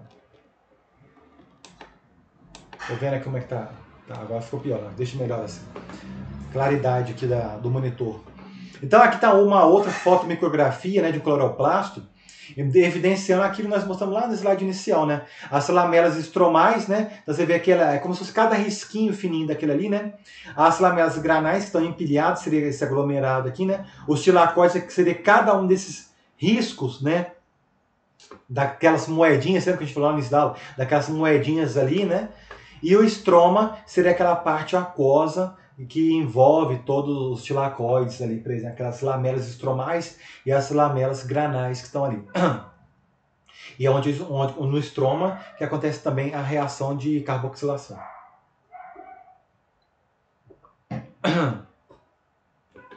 E aí, pessoal, se a gente der um zoom ali naquelas membranas do tilacoide ali, o que a gente vai perceber? Olha que interessante isso aqui, se der um zoom na membrana do tilacoide. Tá vendo aqui, ó, LHC1, LHC2, PS2, né? Não é PlayStation 2 não, não é PS PlayStation 1 também não. É fotossistema 2, fotossistema 1, citocromo B6F, dímero, né? E ATP sintase. Perceba a distribuição de cada um desses daqui, pessoal. Olha que o fotossistema 2, e olha como que ele se encontra aqui, justamente onde está empilhado os tilacoides. Olha que interessante. Olha aqui, ó. Nessa região aqui, ó, é onde tem a maior quantidade de fotossistema 2. Então, lá naquelas lamelas granais é onde tem a maior concentração do fotossistema 2. Já naquelas lamelas, ó, que das bordas do tilacoide, né, que vai formar aquela lamela estromal ali, né? Tá vendo que vai onde tem maior quantidade de fotossistema 1, né? Então vou voltar no slide anterior só para você ver, ó. Olha aqui, ó. Tá vendo aqui, ó? As lamelas estromais, tá vendo? Começa aqui na borda do tilacoide, onde tem maior concentração de fotossistema 1. Lá nos tilacoides, maior concentração do fotossistema 2. Então olha aqui, ó, só para vocês lembrarem. Olha a diferença de um para o outro. E aí, portanto, pessoal, a gente percebe que esse fotossistema 1 está mais nessas regiões distantes, portanto, do fotossistema 2. Então, tem que ter algum artifício para que possa ocorrer a movimentação desses elétrons de um local para outro.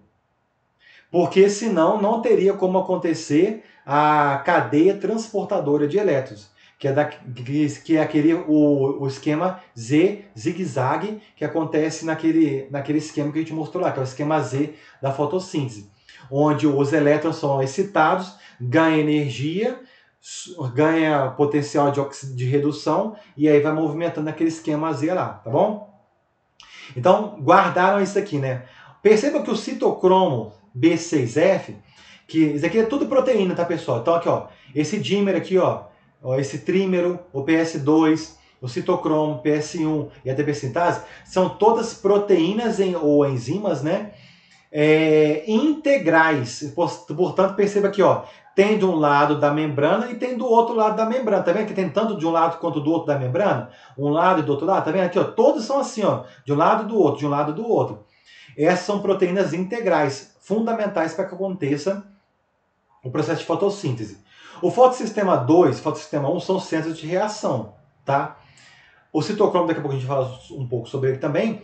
E eu só gostaria de falar do LHC1 e do LHC2, porque eles são são aqueles complexos antena que nós falamos. Light Harvesting Complex, 1, Light and Harvest Complex 2, que seriam essas proteínas integrais, que são os complexos antena que estão vinculados ao centro de reação, para que aconteça o processo de captação da energia luminosa, que vem através dos quânton, né? E estimulem a clorofila, os pigmentos ali presentes, e transfira essa energia física para que o fotossistema 2 ou 1 transforme em energia química, tá bom? A ATP sintase ela vai ser utilizada daqui a pouco também, que a gente falar sobre ela, mas não agora. Ficou claro isso aqui? Então, prosseguindo. Então, pessoal, vocês viram ali que o fotossistema 2 e o fotossistema 1 eles estão em locais diferentes, né? Então, eles estão espacialmente separados. Existem algumas teorias, né, que tentam explicar isso, porque uma das teorias, né, é que essa separação do fotossistema 1 do 2 ela é necessária para que aconteça a dissipação da energia do que cada elétron recebeu e possa essa energia ser passada ao longo de determinadas moléculas orgânicas, né, que são denominadas plastoquinona ou plastocianina, que elas possam utilizar esses elétrons para gerar outros subprodutos interessantes também. Né? Então, essa diferença de nanômetros, né, de distância entre o fotossistema 2 e o fotossistema 1 seria interessante para dissipar a energia que cada um desses elétrons recebeu. E essa energia vai ser utilizada em outros momentos nesse fotossistema, nesse processo da fotossíntese que nós vamos mostrar aqui. Então, a plastoquinona, a molécula orgânica, né? E a plastocianina também é uma molécula orgânica, só que nesse caso aqui, a plastocianina, ela já é uma proteína que tem cobre na sua constituição. Então, olha aqui, o que está acontecendo, né? Quer dizer que é uma representação da estrutura. Aqui seria o fotossistema 2. Perceba que tem uma grande parte do fotossistema 2 que é voltada para a região do lume do tilacoide. Diferentemente do fotossistema 2, que tem uma parte significativa também voltada para a parte do estroma. Por que tem essa diferença, pessoal? Perceba, olha que interessante, né? Você lembra que a gente comentou que o fotossistema 2 ele vai receber os elétrons das clorofilas e aí esses elétrons vão ser transmitidos para uma outra molécula que é a feofitina, que daqui a pouco a gente vai mostrar um pouco sobre ela. E da feofitina transfere para as plastoquinonas. Aí a plastoquinona vira plastohidroquinona, que é aqui, ó, PQH2 é plastohidroquinona. A plastohidroquinona transfere para o citocromo B6F. Esse, por sua vez, transfere o elétron para a plastocianina, que é uma proteína que tem cobre na sua constituição. A plastocianina transfere o elétron para o fotossistema 1. Esse fotossistema 1 vai transferir para a ferrodoxina, que é a outra proteína presente lá no estroma. Então, a plastocianina é uma proteína presente onde? No lume. Então, por isso que a gente percebe essas diferenças.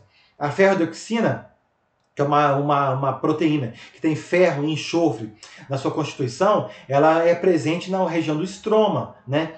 Então, esse elétron para a ferredoxina.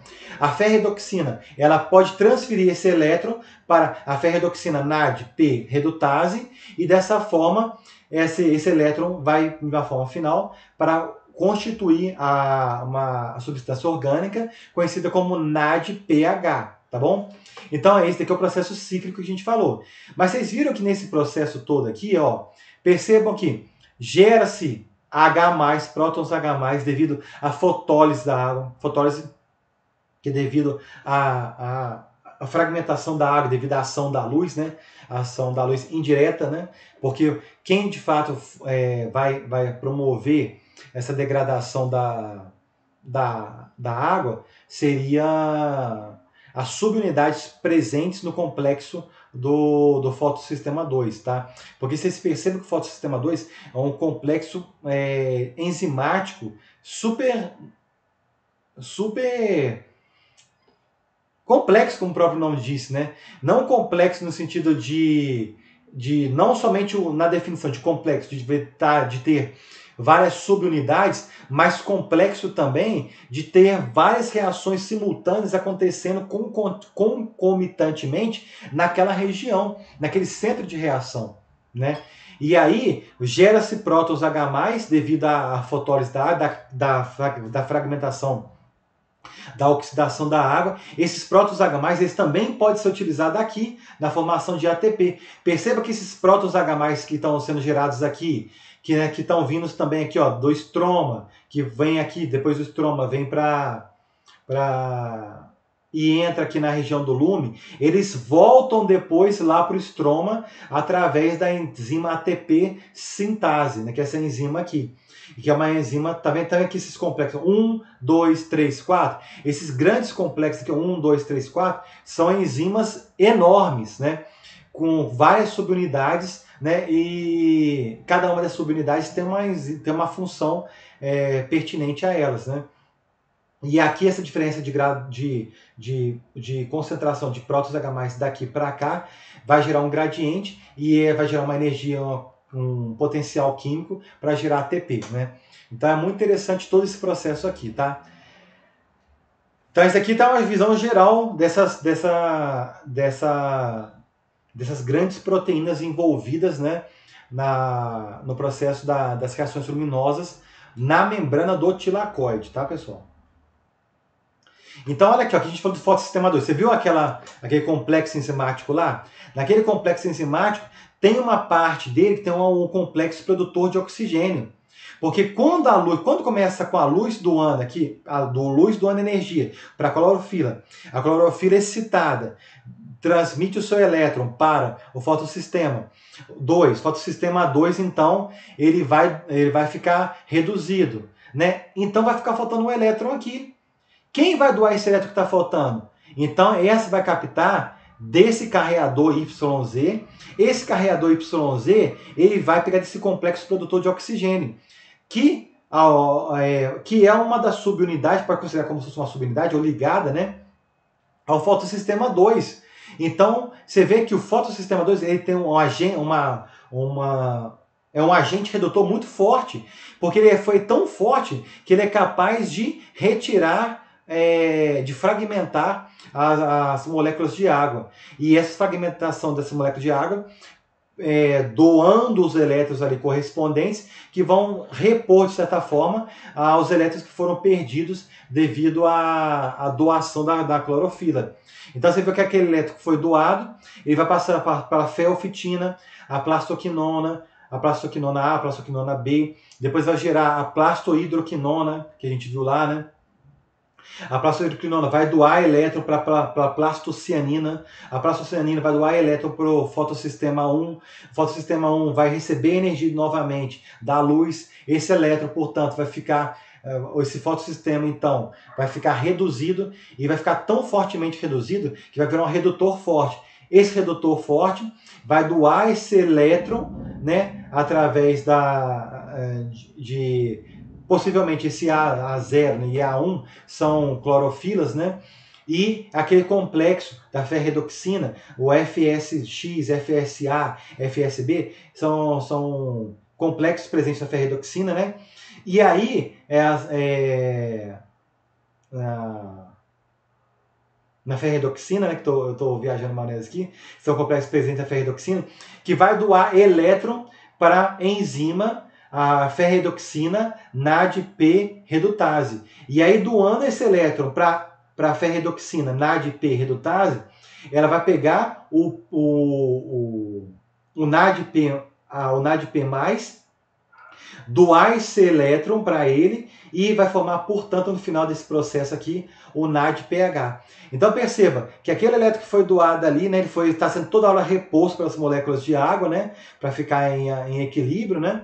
Aí aqueles elétrons ali que estão sendo doados, vai chegando pela água, né, sendo doado pela água, vai passando, até chegar no final que seria o aceptor final desses elétrons, é o NADP.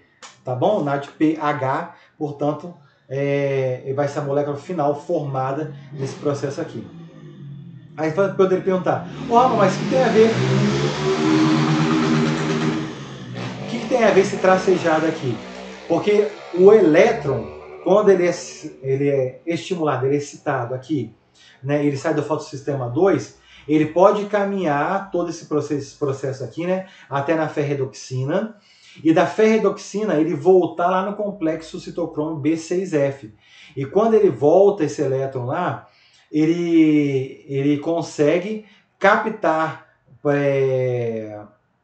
prótons H+, lá do estroma, levar para o lume e gerar um ATP. E daqui a pouco a gente fala sobre isso daqui. Então, esse tracejado seria o processo de transporte de elétrons cíclico do elétron. Porque o elétron ele fica cíclico, ele vem aqui e não sai. Vem aqui, vem para cá e vem para cá. Né? Então, ele não sai desse esquema.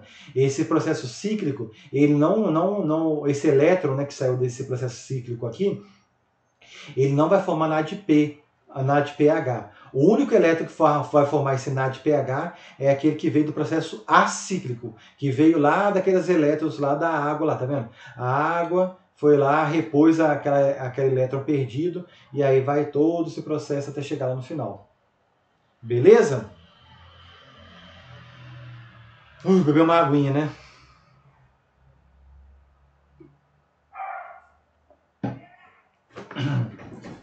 Então, esse esquema aqui tá uma representação, acho que mais fácil de entender, talvez, né?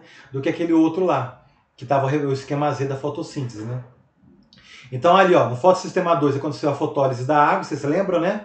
Aconteceu a fotólise da água, a oxidação das moléculas de água, e gerou esse próton H+. Esse próton H+, ele vai ser utilizado para ATP sintase, né? Assim como o H+, que veio aqui do processo de formação dessa plastoquinona em plastohidroquinona. Porque esse elétron movimentando aqui, ele vai uma parte, no primeira plastoquinona, a plastohidroquinona que vier aqui, ela vai, uma parte dela vai voltar para formar uma plastosemiquinona, daqui a pouco a gente vai falar sobre isso, e outra parte vai ser doada para continuar o processo através do citocromo B6F, para chegar na plastocianina. Da plastocianina vai ser doada para o fotossistema 1, do fotossistema 1 vai para a ferredoxina, da ferredoxina vai para a enzima ferredoxina NADP redutase. E aí vai ser gerado o NADPH. Então, esse é o processo mais simples, eu acho, do que o outro. E aí você perceba que esse próton H+, que veio do estroma, né, que veio que essa plastoquinona, que pegou esse próton aqui e trouxe através formado da plastohidroquinona, ele através de oxidação ocorrida aqui no citocromo B6F, esse próton ele é colocado na região do lume, e esses dois prótons aqui, né, representado aqui, né, muito mais, obviamente, vão ser utilizados pela essa outra enzima, que é a ATP sintase, para formar ATP. Então percebam que o movimento do elétron em si mesmo, ele não gera ATP aqui, ele não gera ATP. Quem vai gerar ATP é o movimento dos prótons H+, aqui dentro dessa molécula dessa enzima chamada ATP sintase. Porque tem um gradiente de potencial eletroquímico. Olha a diferença de concentração aqui do H+, dos prótons H+, é muito mais ácido aqui dentro do que lá na região do estroma. Então essa diferença de gradiente de concentração do H+, vai gerar esse potencial de formação dessas moléculas de ATP, tá? Então essa é uma outra representação do que a gente falou também. Beber mais uma água, minha garganta tá ficando rouca já.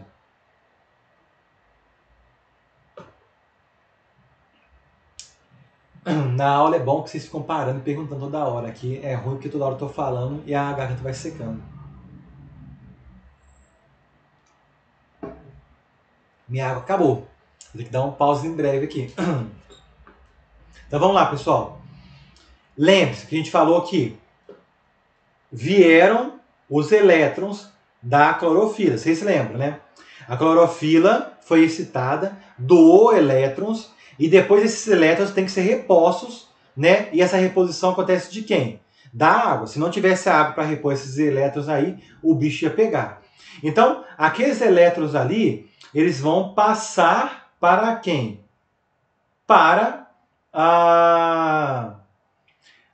uma clorofila modificada chamada feofitina. Então, a feofitina é o aceptor primário do fotossistema 2, tá? Então ela recebe né, ela recebe os elétrons que está vindo ali da clorofila, né? E aí, ao receber esses elétrons, ela vai caminhar para a plastoquinona, que é uma outra molécula orgânica que recebe esses elétrons, né? E aí, a felfitina, doando esses elétrons para a plastoquinona A para a plastoquinona B, vai formar a plastohidroquinona. Como que é formada essa plastohidroquinona? Lembre-se, a felfitina vai doar a elétrons para a plastoquinona. Beleza. Então tá aqui, ó, a plastoquinona, a molécula dela. Aqui, ó, aqui tá a molécula dela. Só que a plastoquinona recebeu elétron. Então ela vai virar uma plastosemiquinona. Mas com a chegada de mais outro elétron, né? Aí vai gerar uma afinidade química por prótons H+, né? Que estão lá na região do estroma. Então os prótons H+, que estão lá na região do estroma, eles vão vir e vão formar o que nós chamamos de plastohidroquinona, que é o PQH2. Esses prótons H+, que vieram devido à doação desses elétrons da fotossíntese, do processo que veio lá da clorofila, depois veio da água, né? Ele vem e vai trazer os prótons H+, lá do estroma, vai formar a plastohidroquinona. Na hora que a plastohidroquinona chega no citocromo, que é a próxima etapa, aí o que vai acontecer? Olha lá. Você lembra aqui, ó, formou a plastohidroquinona, não foi o que a gente viu lá, ó? Doou aqui, formou a plastohidroquinona. Chegando aqui a plastohidroquinona no citocromo B6F, acontece uma espécie de oxidação. Então aqueles dois prótons H+, ele vem para cá. Olha que legal. E aí, aqui o que vai acontecer? Vai ficar, se veio aqueles dois prótons H+ para cá, dois elétrons vai ficar meio que viajando. Um elétron ele continua no processo e o outro elétron ele vem aqui para formar a plastosemiquinona, que é o que a gente mostrou aqui, ó, plastosemiquinona. Então perceba que um elétron vai numa via e o outro elétron vai na outra via. E isso tudo acontece lá no citocromo B6F. Então, aqui, ó, é o que a gente comentou. O que acontece no citocromo B6F, que é uma proteína integral? Oxidação das moléculas da plastohidroquinona, né, que é aquelas que foram reduzidas lá no fotossistema 2. Então, envia elétrons ao fotossistema 1. Né, então, perceba aqui, ó, esse elétron aqui está indo primeiro para a plastocianina e da plastocianina que ele vai para o fotossistema 1, tá bom? E também ocorre a oxidação, né, promove o envio de prótons do estroma para o lume, né, e aí vai gerar uma força motriz de prótons para a síntese de ATP, que a gente vai falar daqui a pouco lá. Então, na verdade, aqui está escrito o que eu já falei para vocês, né? Beleza? Então vamos continuar. Então, olha aqui, aqui é meio que fosse um zoom que está acontecendo lá dentro no citocromo B6F. Lembra lá, a plastohidroquinona foi oxidada. Olha aqui, ó, e veio os prótons H+ aqui para o lume. E aí a plastoquinona, ela vai voltar, né? Aí, o que acontece? Isso com a primeira plastohidroquinona que passou ali, que foi oxidada. Um elétron vai continuar o processo, né? E outro elétron vai formar a plastosemiquinona. Beleza? Então, essa aqui é a primeira rodada.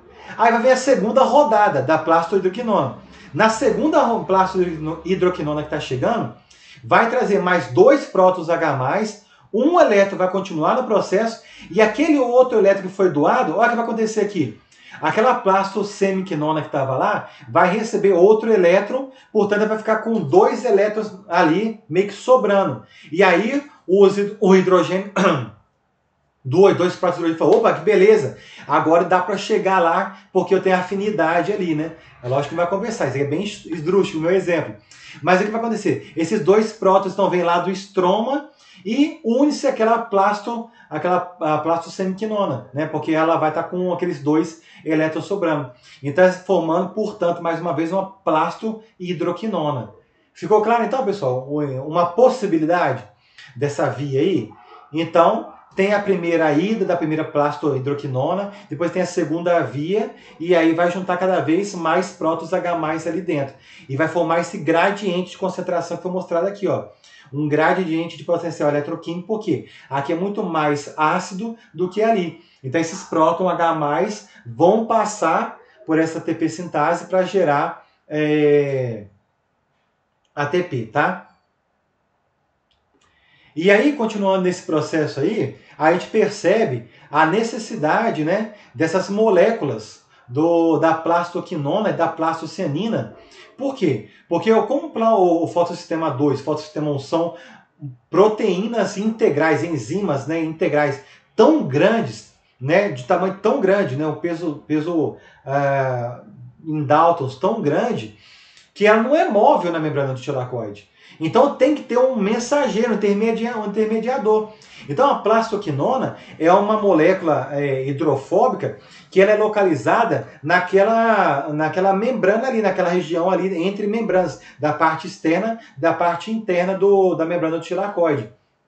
Então, ela é uma molécula química hidrofóbica. Já a plastocianina, vocês se lembram, é uma proteína que tem cobre na sua constituição, que ela fica lá na região interna do lume. Então, você vê que cada uma delas tem características diferentes. Elas são ambas mensageiras, necessárias no mecanismo de transporte de elétron, só que cada uma com sua estrutura e com sua característica diferente, né? Então, é o que a gente falou, como são em locais diferentes, é necessário esses dois mensageiros, né? E aqui falando, né, que tanto o fotossistema 1, o citocromo B6F, o fotossistema 2, a ATP sintase, são 4 proteínas integrais fundamentais e enormes, que não conseguem se locomover através da membrana, portanto ela necessita desses carreadores, que seria a plastoquinona e a plastocianina, certo? Aqui eu já falei que a plastocianina tem cobre na sua constituição, né? Então, beleza. Então vamos dar um zoom em cada uma dessas proteínas que a gente falou rapidão aí, né? Então vamos lá. No fotossistema 1, né? Que é essa nossa... Opa! Tá. Tá certo, tá certo. Eu inverti a ordem aqui, gente. Não, tá bom, beleza. Não inverti a ordem não. Deu uma leseira aqui, já entendi o que eu tô falando aqui. É porque abriram a porta aqui, eu pensei que... Não, filha, o papai tá dando aula, você dá licença, por favor? Então, pessoal, voltando aqui. Nós falamos do fotossistema 2, falamos de plastoquinona, falamos de citocromos, né? Falamos desses carreadores que são a plastoquinona e a plastocianina. Aí da plastocianina, ela vai levar o elétron lá para o fotossistema 1, tá? E aí, chegando lá no fotossistema 1, o que vai acontecer? Esse fotossistema 1, que é uma enzima enorme, né? Um complexo enzimático com várias subunidades, ela vai transferir esse elétron, né? Esse elétron que vai ser novamente estimulado, excitado, né? E vai ser transferido para a ferredoxina. Essa ferredoxina, por sua vez, vai transferir para outra enzima, denominada ferredoxina NADP redutase, para que pegue o reagente, seria o NADP+, né?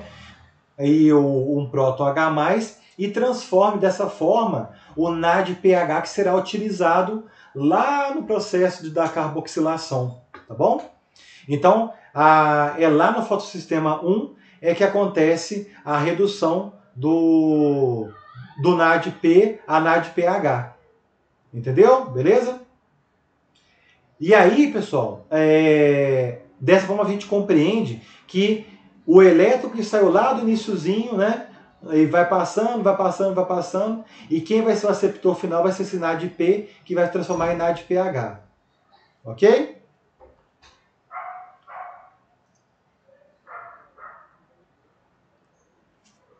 Então, esse NADP, esse NADPH, antes dele ser formado, né?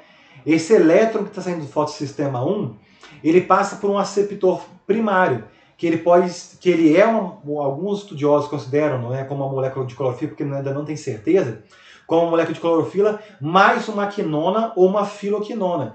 é conhecido como uma vitamina K1, que são moléculas que teriam afinidade química por esse elétron, né, que foi estimulado, que foi excitado. E eu gostaria de fazer uma ressalva aqui, que eu acho interessante. Vocês lembram que essa ferredoxina aqui está recebendo, está sendo reduzida, né, porque está recebendo esse elétron do fotossistema 1, essa ferredoxina, ela está sendo utilizada agora para a formação do NADPH, mas ela também pode ser utilizada. Vocês se lembram lá na aula passada que a gente falou sobre o ciclo de fixação do nitrogênio? Então ela pode ser utilizada lá naquele ciclo de fixação do nitrogênio. Vocês lembram que as reações que nós mostramos lá, do nitrato, do nitrito para amônio, vocês lembram? E do amônio lá para glutamina? Vocês lembram lá que a gente falou de ferredoxina? Então a ferredoxina que a gente mostrou lá, que é a ferredoxina reduzida, ela é sintetizada aqui. Olha que legal, como na fisiologia uma rota metabólica está ligada à outra, né? E aí, pessoal, o que seria essa ferredoxina aqui, né? Então, essa ferredoxina aqui são 3 proteínas ferrosulfurosas. Tem várias proteínas ferrosulfurosas, né? Que são aquelas que a gente mostrou lá. Tem a X, a B, C, a B, né? E aí é interessante notar porque nessa ferredoxina ela tem tanto centros, né, prostéticos de ferro quanto enxofre. Nossa, que vento é esse? Cruz, Pedro, será que eu vou conseguir terminar minha aula? Estou gravando aqui no domingão aqui, porque amanhã tem consulta médica. Vamos ver se eu consigo terminar minha aula aqui. Mas vou tentar agilizar, vou ver se eu consigo. Está ventando pra caramba, talvez vai acabar a luz aqui, pessoal. Então, essa ferredoxina, pessoal, que está sendo gerada aqui, ela pode ser utilizada lá na simulação. Pode ser utilizada lá na simulação do nitrogênio, como pode ser doadora de elétrons aqui para a formação do NADPH, tá? Mas lembre-se que antes de formar esse NADPH, esse elétron passa da ferredoxina e vai para a ferredoxina NADP redutase, que é justamente a FNR, tá bom, pessoal?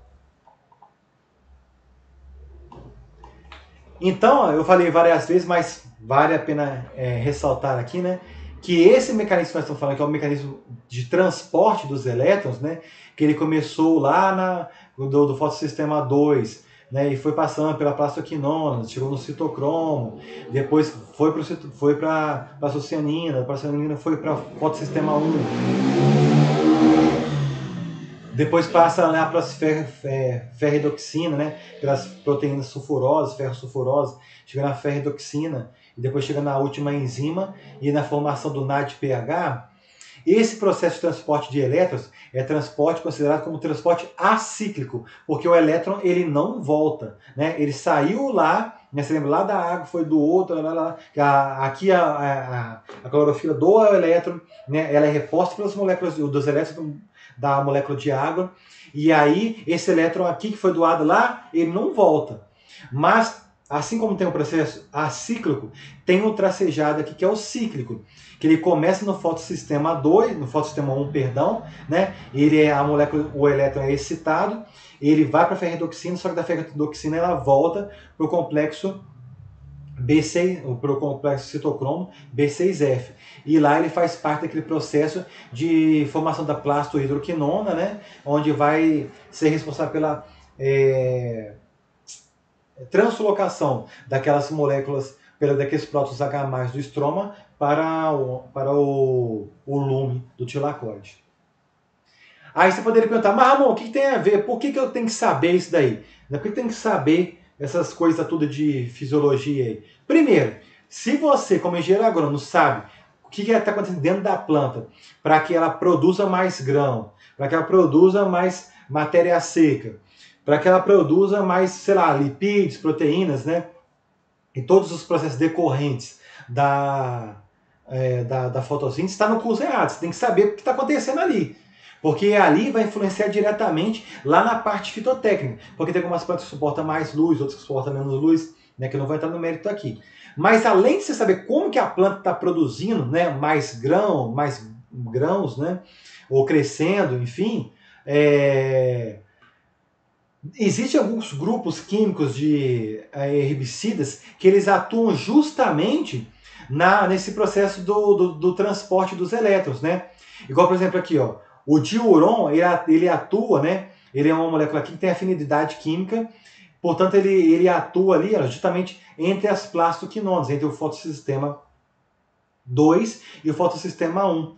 Já o paraquat, ele que é uma outra molécula química, né? Ele atua justamente lá entre o fotossistema 1 e a ferredoxina. Então você vê que cada um desses herbicidas, com suas moléculas químicas diferentes, atuam no esquema Z da fotossíntese em locais diferentes. Né? Então olha que legal isso aí. Além de você saber como que é o processo de síntese de carboidrato, como que a planta cresce, como a planta se desenvolve, saiba que também existe, né, moléculas químicas de herbicidas, né, que são substâncias químicas que matam as plantas, impedindo o seu crescimento, que alguns desses grupos químicos atuam justamente nesse mecanismo de transporte de elétrons no esquema Z da fotossíntese. Né? Ok, falamos do movimento dos elétrons. E agora, vamos falar da outra etapa. Então a gente falou dos movimentos dos elétrons, né? Agora, vamos falar aqui, ó, dessa característica aqui, ó, que é quando esses prótons H+ vão ser utilizados, é justamente agora. E é nessa enzima aqui, na ATP sintase. Então, a ATP sintase, o problema já fala, ATP síntese, síntese de ATP. Né? Então, na verdade, é a produção de ATP. Essa produção de ATP, os fisiologistas e bioquímicos utilizam a terminologia fotofosforilação. Por quê? Fosforilar é você adicionar grupos fosfato, né? Mas a fotofosforilação é porque ela acontece graças à ação da luz, né? Então, da fotossíntese. É a fosforilação que acontece durante a fotossíntese, né? Então, é conhecido como fotofosforilação esse processo que nós temos aqui nas membranas do tilacoide. Beleza? Então, por que ela ocorre? Aí já comentou lá. Vocês lembram que na oxidação da molécula de água geram elétrons que são utilizados aqui no transporte, na cadeia transportadora de elétrons, e gera também os prótons H+. Os prótons H+ vêm tanto da água, que a gente já falou, né?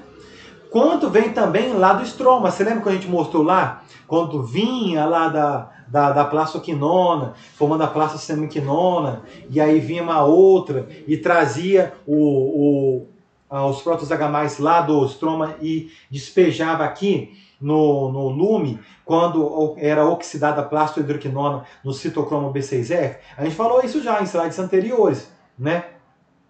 Mas então como é que funciona essa geração de energia? Através da passagem de prótons de seu canal, no canal da ATP sintase, né? Do lume para o estroma. Então ele passa aqui e gera lá. Oh, mas como que esse é um passo de mágica? Não, não é um passo de mágica. Então é uma regra básica da termodinâmica, né? Que a diferença de concentração de íons ou diferença de concentração de potencial elétrico gera um potencial de energia livre, né? Então, na verdade, esse mecanismo que está por trás da síntese de ATP requer esse fluxo de elétrons, que foi aquele movimento do elétrons lá, né? Que pode ser de uma forma tanto cíclica quanto acíclica, né? E aí esse processo, né, de movimento vai gerar essa diferença de concentração de prótons H+, portanto gera todo um mecanismo quimio-osmótico. Lembre-se, né? Então, onde tem maior concentração, lembra lá que a gente falou isso lá da aula passada? Dos processos de difusão, tinha o de osmose, tinha o de difusão, o de maior concentração para o de menor concentração. Então, é justamente isso que vai acontecer. O local onde tem maior concentração de prótons H+, vai doar para o local onde tem menos H+.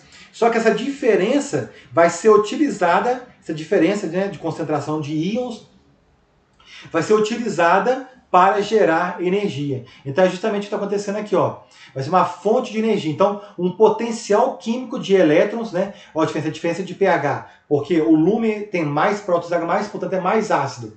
né? Mais um potencial elétrico transmembrana. Esse potencial elétrico transmembrana, particularmente na membrana de tilacoide, ele é praticamente desprezível, tá, pessoal? Então, realmente, a força que vai ser utilizada para a geração de ATP é o potencial químico, a diferença de pH.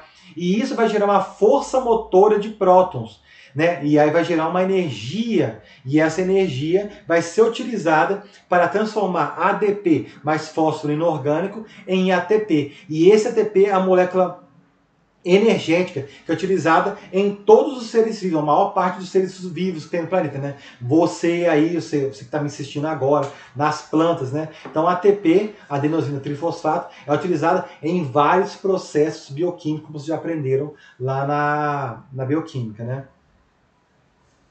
Então olha que interessante. Aqui eu vou ser bem simplista para você, tá? Porque lá no livro tem muitos detalhes e aqui não vou me usar cada detalhe, não. Então, é como, imagina assim, bem chulão, bem simples. Imagina como se a ATP síntese fosse um motor, tá? Então, esses prótons aqui, eles vão ser utilizados para gerar, vão movimentar essas proteínas, essas subunidades que estão ali, tá vendo? Essas subunidades presentes justamente na parte hidrofóbica da membrana, tá vendo? Essas membranas vão ser essas subunidades, né? Que vão ser geradas, que constituídas por aminoácidos hidrofóbicos ali, elas vão girar. E esse processo de girar, de gerar essas subunidades ali, vão gerar essa energia, esse potencial químico, né? Que vai fazer com que na parte superior, perceba que são duas partes, tá vendo que a parte aqui, ó, tem a parte que é ligada na membrana e tem a parte superior, que é a parte externa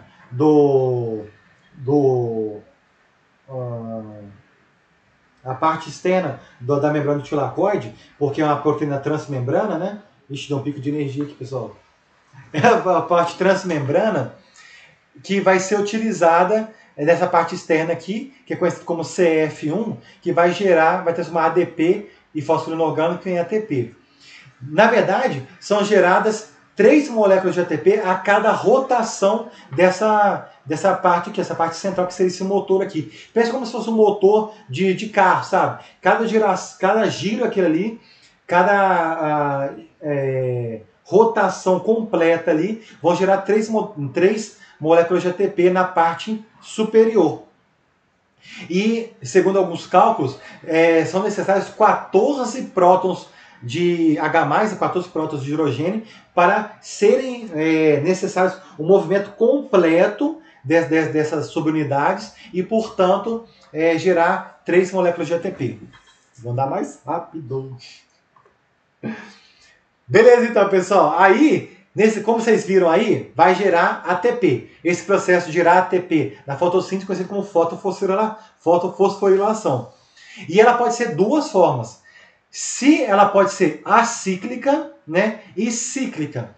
Por que acíclica? A cíclica foi devido aos movimentos dos elétrons, né, que eles foram captados lá pelo NADPH. Então perceba que o movimento dos elétrons acíclico, ele gera tanto NADPH quanto ATP. E uma fotofosforilação cíclica, ela acontece justamente devido aos elétrons que foram excitados no fotossistema 1, né? E aí a ferredoxina pega esse elétron, volta para cá, né, para o citocromo, e o citocromo utiliza esse elétron adicional para reduzir a plastoquinona e dessa forma formar a plastohidroquinona. A plastohidroquinona traz hidrogênio para cá, e aí nesse processo o hidrogênio que foi oriundo do fotossistema 1 é a fotofosforilação cíclica. Então a fotofosforilação cíclica gera ATP. A fotofosforilação cíclica não gera NADPH, mas no movimento do elétron acíclico gera tanto ATP quanto NADPH. Ficou claro essas diferenças? Isso é importante, tá? Então aqui está demonstrando o que eu já falei, né? Você lembra que na segunda rodada aqui dos elétrons, você lembra que uma parte do elétron vinha aqui, né? Para formar a plastosemiquinona. E é interessante que aquele elétron que foi estimulado no fotossistema 1, ele pode vir aqui no citocromo B6 para ajudar a reduzir a plastoquinona e formar a plastohidroquinona. E esse hidrogênio que veio lá do estroma, quando ele retornar novamente aqui para o citocromo B6, ele vai para o lume, e lá do lume ele vai ser utilizado lá na ATP sintase. Ficou claro, então, essas duas diferenças? Eu estou dando mais rápido no final, vocês perceberam, né? Por causa da... Eu estou com medo de acabar a energia elétrica. Então, foi como eu disse, né? A água acabou. Foi como eu disse. O fotossistema 1 e o fotossistema 2 atuam em conjunto. Portanto, não poderia ser diferente, a fotofosforilação não cíclica e a cíclica atuam em conjunto também, né? Porque ela vai doando elétron para cá, que vai ser utilizada lá na plastoquinona para formar a plastohidroquinona.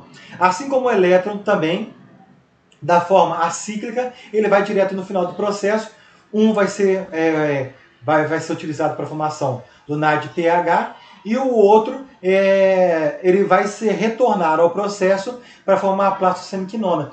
Então, viu que os dois processos eles atuam em conjunto? Não tem como atuar só um ou só o outro. Então, essa está a beleza da fotossíntese. Um fotossistema atua com o outro. Um mecanismo de transporte de elétrons, ele atua em conjunto com o outro. E por último, finalmente, graças a Deus, né? Já são quase 2 horas de aula. Vamos falar rapidamente dos mecanismos de reparo e regulação da maquinaria fotossintética. Por quê? Porque tudo na vida tem que ser reparado de tempos em tempos, né? Você não dorme para ser reparado? Se você exercitou durante o dia, você tem que dormir para você descansar e seu organismo te reparar, né? E aí, o que acontece? Temos os mecanismos que são de reparo, de regulação. Temos de proteção também. Então, vou falar rapidão. Os carotenoides, vocês lembram que são pigmentos que captam energia oriunda da luz, vocês se lembram? Mas também, como já adiantamos lá nos slides iniciais, ele tem uma função de proteção. Por quê? Porque quando a clorofila ela recebe muita energia, né, em dias muito ensolarados, qualquer outra situação também, de excesso de energia, essa energia ela pode gerar formas tóxicas reativas, como por exemplo o oxigênio singuleto, que são extremamente danosas às membranas biológicas. Então, os carotenoides, de certa forma, eles absorvem esses excessos de energia, né, que poderia não ser utilizado de uma forma plena, né, através da fase fotoquímica, por exemplo, né, e aí, absorvendo esse excesso de energia, né, ele vai como se fosse liberando aos pouquinhos, sabe? Esse excesso de energia que o carotenoide absorve, ele não consegue gerar as formas tóxicas de oxigênio, certo? E aí serve como se fosse uma proteção à presença de carotenoide, tá? Outra situação é as xantofilas, elas estão relacionadas também com um processo de proteção. Por quê? Vocês se lembram lá naqueles slides iniciais lá, que uma das possibilidades é que aquele elétron, quando ele foi excitado, que ele poderia emitir uma onda de luz, de comprimento diferente de luz, que seria a fluorescência? Por quê? Porque se tiver aqueles elétrons muito excitados, né, com muita energia, se ele não for utilizado, ele pode desestruturar também, né, o fotossistema lá na frente. E aí a formação de fluorescência, que é a emissão de luz, né, em outros comprimentos de onda, evita o dano no fotossistema, né? Então, quem faz isso, essa emissão de fluorescência? Normalmente são as xantofilas, que é um tipo de carotenoide, tá bom? Tô falando rápido, tá secando mais a garganta. Fotoinibição. O que é a fotoinibição? A fotoinibição é o seguinte: o mecanismo de fotoproteção do carotenoide não funcionou, o mecanismo de emissão de fluorescência não funcionou e deu ruim. Passou energia demais e danificou um dos cernes do fotossistema 2, uma das subunidades centrais do fotossistema 2. Que você viu que o fotossistema 2 é um complexo enzimático proteico enorme. E uma unidade central dele é uma subunidade conhecida como D1. E aí o que acontece? Aquela energia em excesso danifica e aí tem que passar para o sistema de reparo, né? E aí esse reparo do fotossistema 2, né, aí inibe temporariamente todo o processo da fotossíntese. Então, existe um mecanismo de reparo do fotossistema 2 também, tá? Tem outro sistema de proteção particular do fotossistema 1, que você lembra que aquela energia que eu falei que da clorofila, se ela não é utilizada diretamente no estímulo dos elétrons, para que esses elétrons gerem um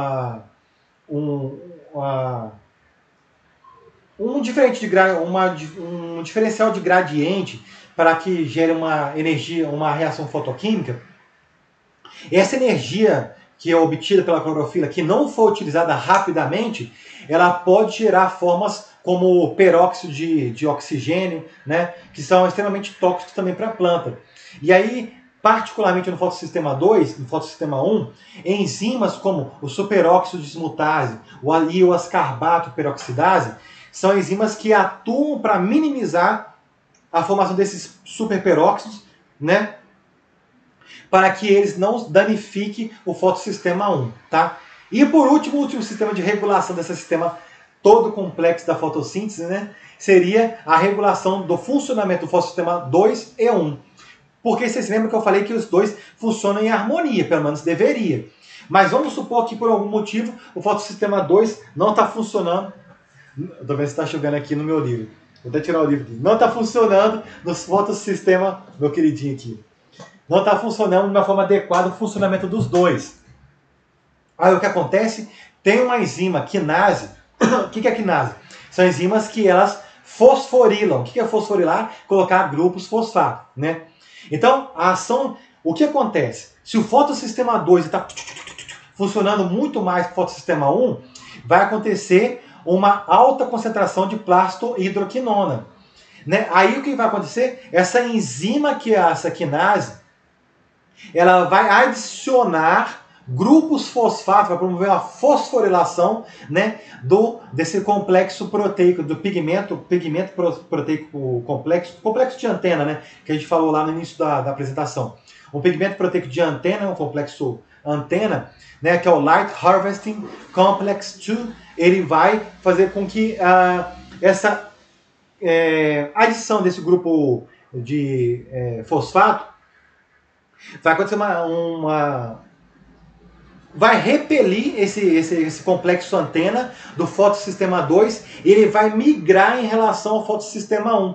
Então, ao invés daquela energia captada pelo fotossistema, pelo LHC2, ser transmitida para o fotossistema 2, por ele ter sido fosforilado pela quinase, devido à alta concentração da plastohidroquinona, ele vai em direção ao fotossistema 1 e aquela energia absorvida pelas clorofilas ali vão em direção ao fotossistema 1 e não em direção ao fotossistema 2. Então essa é uma forma de regular a energia e aí os dois fotossistemas conseguem trabalhar de uma forma mais harmônica.